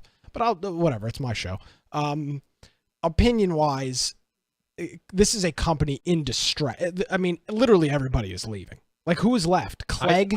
Personally, I think that, as I said last week, I think I've said 2 weeks in a row now, I think that a notice was sent out that you can leave gracefully now and get maybe a bonus, like something. If you leave, you don't get a severance if you leave. You get a severance. But I'm saying they may be offering something of now's your opportunity to do it. Yeah. They may be enticing people to leave somehow in a nice, graceful manner without it being a firing. Yeah, I don't know what the deal is. Obviously, we've been talking about this for a while. They're hiring Unreal developers for a new undisclosed project. Remember, when they were purchased by was it a Russian investment company or just I think it's a Russian investment company. The end goal for an investment company is to make money. There's no, we're making a great game and we're helping the gamers. They don't care. They make money. That is their thing.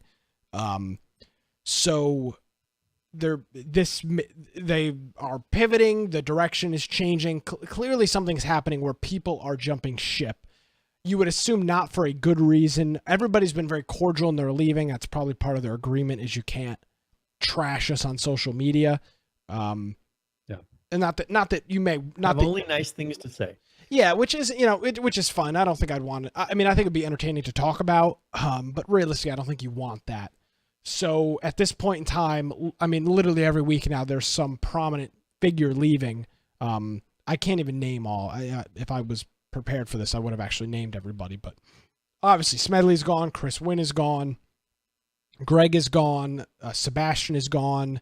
Robert, the guy that does the driving stuff, who streams on Twitch, he's left. There's just a bunch of prominent people that are gone. Maria, who was doing, she did some kind of PR stuff too with Greg. She left and she works with the H1P1 people, the Pro League.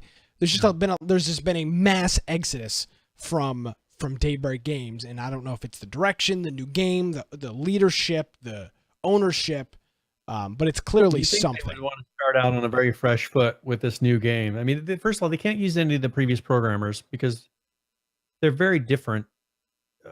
People that have been sitting there in the last 10 years, been working with their old engine, are not going to have an easy time swapping over and starting to use Unreal. They're not going to naturally step into it. It's easier, as you're seeing them do, hire totally new people who have experience and think in the way that Unreal thinks. We talked about in the beginning of the show with Zera. I mean, that guy was able to make a game that, in my mind, competes with Just Survive single-handedly. But it's because the tools are there.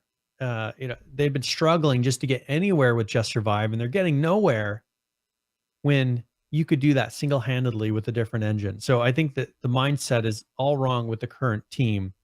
And I think that if they're smart, they're going to have to approach this in a very different way of, we need people that do not think in the terms that everyone using Forge Lite thinks. Because obviously the fact that they're accepting that it takes them 6 months to do very basic things, it's taken them years on some things to do very basic things. That's not acceptable anymore. Like they've got to pick up a different pace, and they're going to have to start over. They got to get rid of all these people that, I mean, because they can't be thinking things are a rush. I mean, look at what any of these other games that are very popular right now, that they're releasing stuff on a regular basis. They're not rehashing old bugs 100 times. That's been the standard for Daybreak.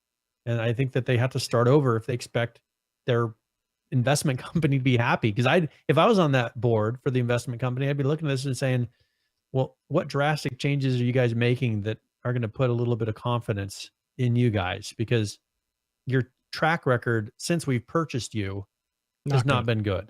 Yeah. I mean, you've been dumping mony faster than, as fast as you can. Part of this also is these people that have left. I would assume all of them. This is a very talented group of people. Nevertheless, this PlanetSide 2, incredibly popular. H1Z1 for a while was incredibly popular. There's a bunch of talent here, and there is also the possibility that they're getting headhunted, which is what like these these big game companies like where did Chris Wing go? Did he go to Blizzard or League? He went to Riot. He went to League. So a company like Riot hires a hiring firm to go and headhunt these people to get in touch with Chris and say, how much money are you making? Oh, okay. Well, we'll add 50,000 to it and give you a hell of a sign-on bonus and great health insurance. That's headhunting. That's you go after very talented people and you just steal them. When you're a company like Riot, you can afford to do that. When you're a company like Blizzard, you can afford to do that. When you're Sony or Microsoft, you can afford to just say, I'll just give you stupid money because you're so talented. I want you to work for me, even though you may not necessarily be worth an extra 50, 60, or $70,000. We've just got that money that it's kind of irrelevant. You're securing talent. Yeah. Exactly. You're securing talent. It's irrelevant if it's irrelevant. The money's irrelevant to it. So that's also a possibility. It might not necessarily just be that they see the writing on the wall. I'm sure that has part to do with it, but they are being Smedley, for example. They've got to look at the long run. They've got to be looking at, in my career, where is this going to be a year from now? Am I going to be out of a job in a year where I have these other companies offering this extra money? Yeah. They have a track record. I'm confident in where they're going to be in a year. If I were working for Daybreak, I would not be confident that I would have a job a year from now. If you go to move to Riot and you're working with League of Legends, I'm confident that a year from now I will have a job. Yeah, unless you're incompetent. Unless you're, I mean, you may get fired for whatever reasons, but I would not be worried that Riot's going to run out of money. I would be worried that Daybreak is going to lose the backing of their investment firm as heavily as they have been. Very, very possible. Obviously, we've seen Smedley has taken, at this point, from publicly 3 or 4 people from Daybreak. And again, Amazon money appears to be no object. We'll give you however much money you want. You tell us, we'll write the check. I would imagine, I have no inside knowledge of that, but I would imagine that's something like how these conversations are going. So on that note, Greg is gone. We wish him luck, as with everybody else that leaves and has left. And there you go. That's that's it. But it's just crazy to see this exodus. I don't know how many other faces other than Adam. I guess the next one, right? Yeah. I mean, if he leaves, I mean, the one thing they've been very careful is quitting, other than their community managers, quit putting employees in public. Yeah. Quit showing who your employees, because then just like I'm sure their art directors, Sebastian, is no longer there, but he was public and then he dropped, he went silent. Oh, he's supposedly at the company, but he's never done any work anymore. But yeah, he's here. I think they got tired of people leaving and then, that being noticed. So then they just have their community manager up in front, and his team of people around him were the public facing people, other than Arklayer, who, it's not like you can step away from that. But then it's noticeable when all those public faces that you put up there are leaving. There's only one left. So, who knows what's happening behind the scenes? There could be, we don't even see. It'd be interesting, and it's not like we need to dig up these. This is their own personal stuff, but I have a feeling that there's a lot of people leaving that company that, because of the contracts and things, they're not allowed to say. They're not allowed to say, hey, look at all these people leave. Like, you have to keep putting the smile on. Hey, everything's good. Keep buying our stuff. We're happy. That's the public face that you see. But I just have a feeling that it's really being gutted down there. Yeah, oh, absolutely. And it's unfortunate. I mean, I can't imagine that's a good work environment to be in when, everybody is leaving. I'm sure it's very stressful. I mean, these people, as much as you want to throw daggers at these people, they've got families, they've got kids, they've got husbands or wives that, they may, that they're responsible for.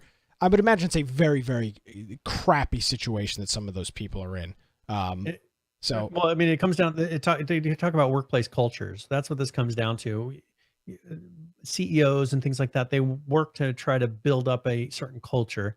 And right now, the culture down there has got to be a very poor spirit. It's got to be very bad, which is not, it makes you, when you come to work, dread that you're going to get fired. It makes you come to work dread that you're not going to have a job in a year. It really kills the culture of your company. The thing that these companies want is a really good culture where you feel confident, you feel like it's growing, you feel like the company's going in the right direction. I really don't think that you can't feel that if you work at that company right now, and that sucks for the people working there. I don't wish ill will on anyone working there. I may have opinions about their skills when it comes to modern day technology and things like that. Like, see, with the programmers, I think that they're behind on the times, but that's because they've been working in a company that's behind the times, right? It's not because they're a bad person, and it's not because they're dumb. It's because they've been in a company that's not kept up with the current trends. And so these guys are now really in a bad spot when they want to go and find another job, because who's going to hire somebody who's using 10 to 20-year-old technology?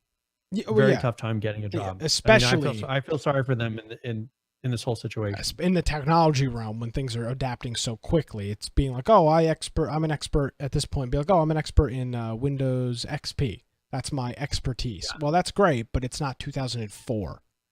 Like, You're going to find a very narrow niche of people that are still using Windows XP, and bank, go find a job with those people. BB&T. Yeah. Yeah. Support all your ATMs, please. Yeah, exactly. Yeah, I'm gonna become an ATM admin, or I could go work for IBM and manage COBOL servers or something like that. But yes, so nevertheless, it's a sad situation, and it does make you wonder what. I mean, how can you have a direction when the CEO of Just Survive is gone, your community manager is gone? Not that he was necessarily pushing the direction, but I imagine he was an integral part of things that were going on. I could be wrong. Just person after person after person leaving. How can you have a good? How can you even have a state of direction when people are just every week that somebody new is leaving? Yeah.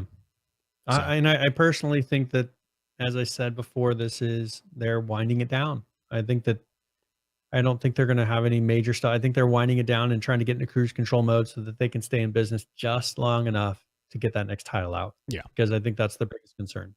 Let's do the game giveaway. I'm not going to do. Well, we're so close. Let's just do it. Are we done? Totally I was going to say, let's just do one raffle. Let's just do it at the very end. Okay, that's fine. So we'll just do this at the very end. We really got a little bit left. Yeah, I'm not going to do current players. I'd rather go through some of these other stories and things that we've got. Brian will do quick tip of the week, but we won't do current players. We're hour and 45 minutes into the show. So. Okay, so let me run through just some cliff notes of this. Okay. So the Darwin Project had an update. I'm just going to run through and mention some things that are going to be in our show notes, because as we said, we have way more content than we can possibly cover this week. Darwin Project had an update come out, new female character. Elite Dangerous had an update come out, 3.03. So we'll have the show notes for that. Miscreated had update number 57 come out, which has mainly the highlights of that are some new areas of the map. They did improve something with the base building with an upgraded tower that's in there now. But yeah, they added some extra areas of the map, so you can go check those out, go browse around for those. Also, we have Survive the Nights came out with a new patch, 0.4.6. Hurt World came out with a new patch. Let's talk really quick about Ark, because there was a few things I wanted to cover a little bit in this. Mainly, they had their patch 278.73, which was just some fixes that they came out with. And then they had 279.22, which is pretty much the meat of what we're going to have here. This was that TLC pass number 2, where they went through and improved a lot of the models with these dinosaurs. And one thing that they did, for instance, the Parasaur, they didn't upgrade the model, but they gave it an extra ability. So they upgraded the Argentavis. They upgraded the Parasaur. Now it now has a alarm mode. So also you can scare small creatures away. So you hit C when you're riding it, and you can scare away small to mid creatures. What you can do with the alarm mode is you can put in turret mode and check for nearby threats, and then it notifies you audibly or visually when threats are present. So, I mean, there's a reason to have them now. The Raptor got an updated model. The Sarco got an updated model on it. The Spinosaur got an updated model on it. The Triceratops also got an updated model on it. They did some updates to Ragnarok. They fixed some holes that were in aberration, the center and the island. But mainly, if you just go look, they did a really good job of updating the looks and even some of the animations for like the Spinosaur. He'll kind of walk on his hind legs as he's going into the water now and grab things with his claws. And just they did a good job with that. So there's a picture of the Argent. I don't know if you want to show that, Yeah, I can pull that up. which shows the upgraded. I mean, the feather looks better, just a better model overall. And this is them doing that polish on it. There is a video, but it doesn't really. There's a minute 23 video. I don't know if you want to show that instead. Yeah, do you want to show it and talk over it? Yeah, just go and do the video because it'll show some of these different dinosaurs. Okay. Here's the video. Is there any audio with it? I think it has just music. Okay, so oh yeah, it does. So here's some of the. And you'll see, yeah. So here's the Parasaur, and it's scaring away the Spino. You can see he goes up on his hind legs, and you now have him swipe at things. Oh yeah, would break a dam, beaver dam. Yep. So there's Argentavis, which you can carry something in its beak. Oh, that's cool. You can carry a person, and then you can ride on its back. So it's given a little bit extra carrying capacity. So here the Trike. Is it going to battle it out here? So, oh, it's. So it's like an enrage mode. Looks like an alpha. Yep. Yeah. So you can see that they've gone through and put more details. It's got a little bit better of a charge now. Sarko. The Raptor, you can see how it has feathers now. Yep. Chasing after this poor soul in the woods. Now imagine how quickly this is going to be the mobile version now. Probably identical to this. Yeah. I am. Every time we see something with Ark, I'm amazed. The game is so pretty. It's just the game is so beautiful. And now that the game is released, throw air quotes around that. Published. Yeah, published, final, whatever the hell that means. Now that it's out, it's out of early access. It's nice to see those little things like, oh, the Raptors have like hair now. That's a cool feathers. Thing. Feathers. It's like in the dinosaur world, like that's a big controversy. Oh yeah, that for so many years there were no feathers when they think dinosaurs really had feathers. So that's like now they're making it a little more like what it probably was. Now there was a YouTube video that I ran across here. There's a new mod community manager that works for them. So they hired on a new position, and he's doing tutorials on how to make mods for Ark. Isn't that neat? So he goes through the whole setup process, and he's going to be stepping through people with tutorials. You know, he made mods previously, but he is now in charge of helping people to make, so you can make incredible mods and make them correctly. So this is a tutorial series. So this is Wildcard Workshop number 1, getting started. It's the first one he's done. He's not really a video person, so he's kind of adapting to this. They hired him because he knows about making mods, not because he's a YouTube personality, which I think is kind of nice. Someone who actually knows what they're talking about. So yeah, a couple comments in here about how it's amazing what a studio can do when they don't need a proctologist. So, but I mean, it really is. Again, just a little bit of retrospect. Maybe you haven't been following Ark. Maybe you're new to the program.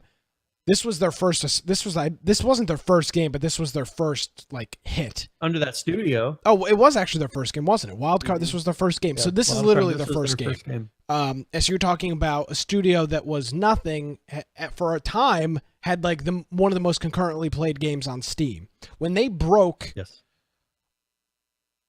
Well, I think 100,000. Remember when 100,000 was a big number? Like, holy crap! Yep. You broke 100,000 concurrent players. It was like huge. Holy crap! And now we look at like Fortnite's like, oh yeah, we got 6 million. PUBG's like, yeah, 3.8 or 3.9 million. It's crazy. But they were one of the very first big successes of early access. A lot of people playing it. We played the living hell out of it Thanksgiving, probably 2016, Christmas, Thanksgiving 2016. Yep.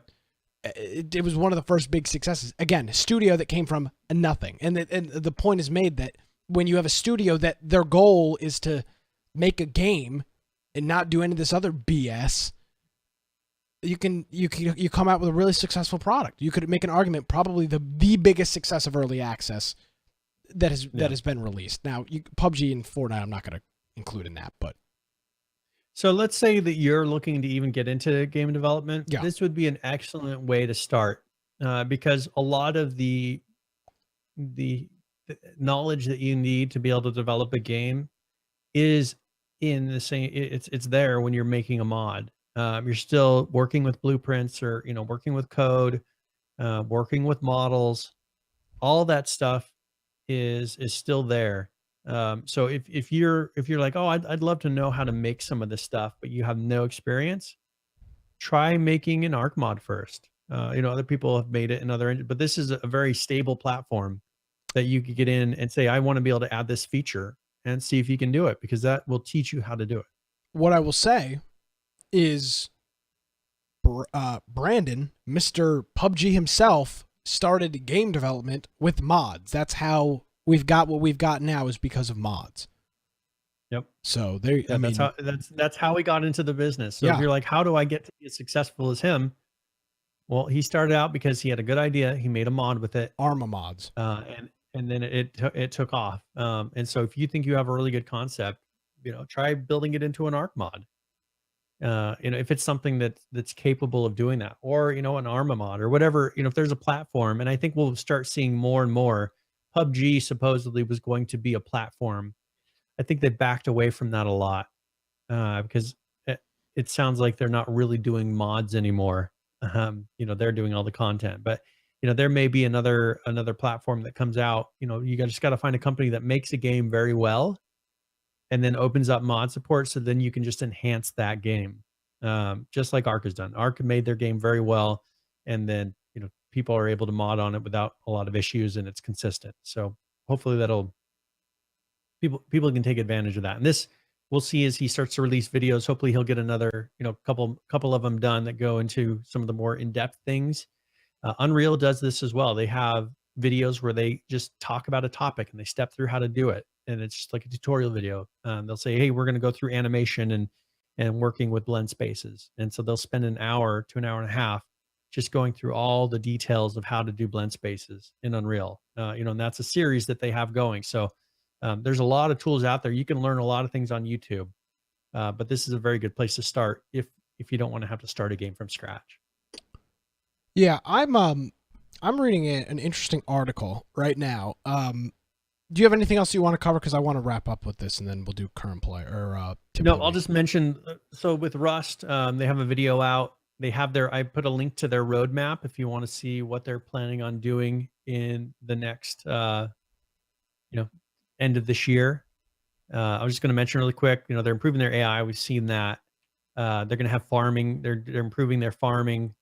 They're going to be putting in weight limits and backpacks, electricity, vehicles. There's a video in there that actually goes over vehicles, hair, just now they said auto looter. I'm wondering, we'll probably see this go mobile at some point, but this is not on Unreal, so there's probably a little more of a struggle there. And then Shadowfrax did a video, which is very long, on the lore, because he's kind of gathered based off of all the stuff he's seen over time. He did a video on the lore of Rust. So if you want to kind of know what he thinks the whole story is up to this point, from just his experience of having worked with it so much, he has a nice video. So we'll have that link in the show notes as well. So that's pretty much it. I am reading an article right now on Kotaku. I keep Twitter open during the show to see if anything comes. Oh, of course I don't pay attention during the show, so I'm just browsing the internet as I do. And somebody on our Twitter account retweeted this article, and the headline is PUBG mobile players are pretty sure the game is full of bots. I'm going to read through some of this article. This is very interesting. Okay. Very interesting. I'm literally going to read it. PUBG Mobile, and this is a Kotaku article. I'll put the link in the show notes. PUBG released in North America yesterday, and it's pretty awesome. But between my own string of victories and the countless chicken dinners on social media, it sure feels things are a little too easy. PUBG is a robust... okay, I'm not going to read that part. On Twitter, players are marveling at their own victories, as I did at the beginning of this program, and as Brian did because I dragged him into it. Quoting from Twitter now, literally the first time I played PUBG, and the fact that I won on a mobile version is even more hardcore. Another person wrote, I'm a god at PUBG Mobile, but crap at Fortnite. Another user, first game of PUBG Mobile on iPhone SE. We came out with a big win. First PUBG Mobile win, 9 kills. My very first match, very first time ever playing. This was the outcome. 8 kills, ranked number 1. Then the author says, there's a catch. Many players, including myself, believe that many of the people you face within the early matches are actually bots. The main PUBG doesn't have bots. The mobile version doesn't state that it does, but in my own experience, I encountered numerous supposed players in the game who all wore the same red shirt and played with the same poor skill. Bolstering this theory is a March 16th article in The Verge that states one major difference from the other versions is the presence of bots, apparently designed to help new players get to the grips with the game. As you level up, the ratio of real players to bots increases. End quote. That was from The Verge article. Kotaku's reached out to PUBG, hasn't heard back. If PUBG Mobile does have bots, that means that players on social media boasting about their initial wins may have only bested AI enemies. Going on and on and on. That makes perfect sense because I suck at these games. So there's a chance that there's bots. People are so not used to. You get a lot of new players that are just trying it. Who knows? But the argument isn't, and the one person tweeted it. I'm a god at PUBG, but I suck at Fortnite Mobile. It gives you that instant gratification that people. God damn, this is a concern. I feel like an asshole now. Like, I am so good. I killed those guys, and they just stood there. Jesus. Well, I'm glad I found that. Okay, so here's one thing. Take a look at the lobby before you launch in. Look around in that beginning area, and you'll see that there's probably 15 people in there. But it's 100-person match. Really? There are not one. Yes. Okay. There are not 100. Go ahead. There are not 100 people in that beginning lobby area. You just look around and start counting how many people you see, because I have a feeling that you'll look around and you will see much less.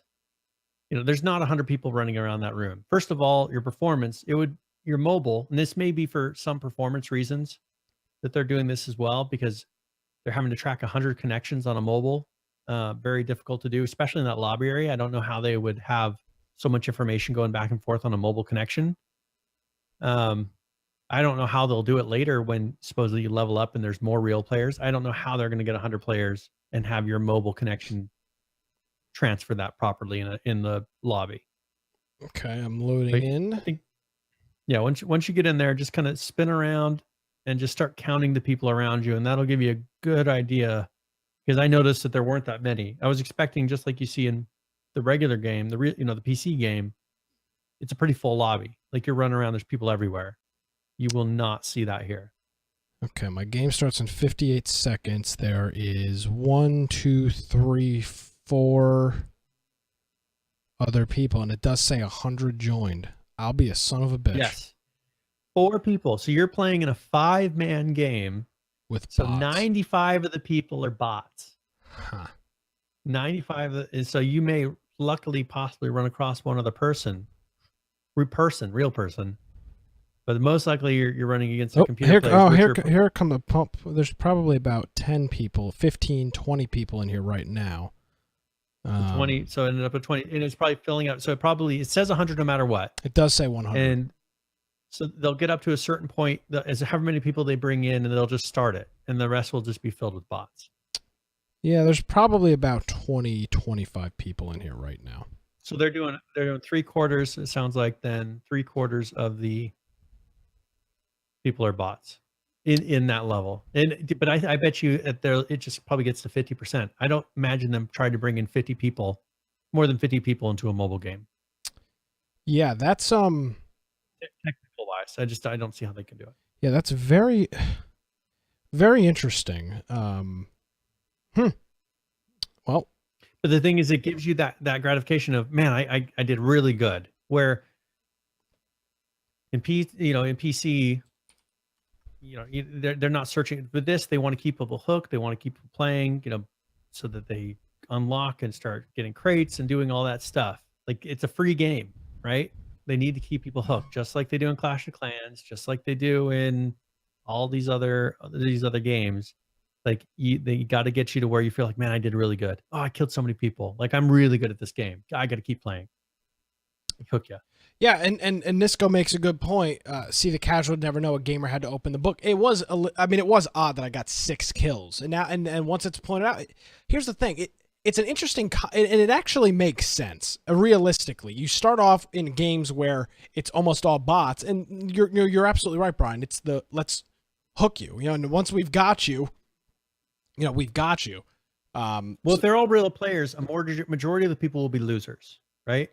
And that's not what they want in the beginning. They don't want you to walk away feeling like you're a loser. Yeah, like when you play right? They Fortnite want you mobile, to you get walk your away ass kicked. feeling like, just like that guy said, I am a god at this game. Yeah, They want you to feel that way when you walk away. They want you to be like, you are so good.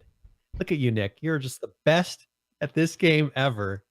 And you walk away and, man, I did so good. I mean, I gotta play this I'm not again. trying to And brag, that's but what I they'll do. mean, you know, 6 kills, 4th place. I'm not trying to brag. Yeah. And so, and it makes total sense. It's the way that they're going to be able to keep people hooked and not have people get frustrated, because it is frustrating to sometimes fight the mobile aspect, right? Yeah, Make sure you're lined up and you're shooting them. They want to keep you interested and keep you excited and feeling that it works well. interesting. While you're doing tip of the week, I'm actually uploading my screen recording from that. So after you do that, this should be uploaded. I'll show you what my lobby looked like. Okay, cool. So All I'll be right. able to show So the tip of the everybody week is where we go through and either I give a general gaming tip or one for a specific game. With this, since it's something new, I'm going to be talking about PUBG Mobile. So this is tip of the week.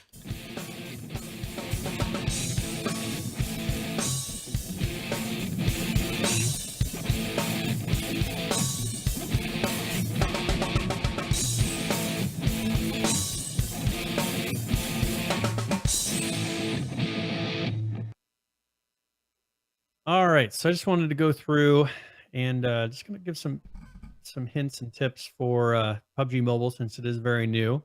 And when playing in this game, you're going to want to run through your settings really quick and kind of get comfortable with those.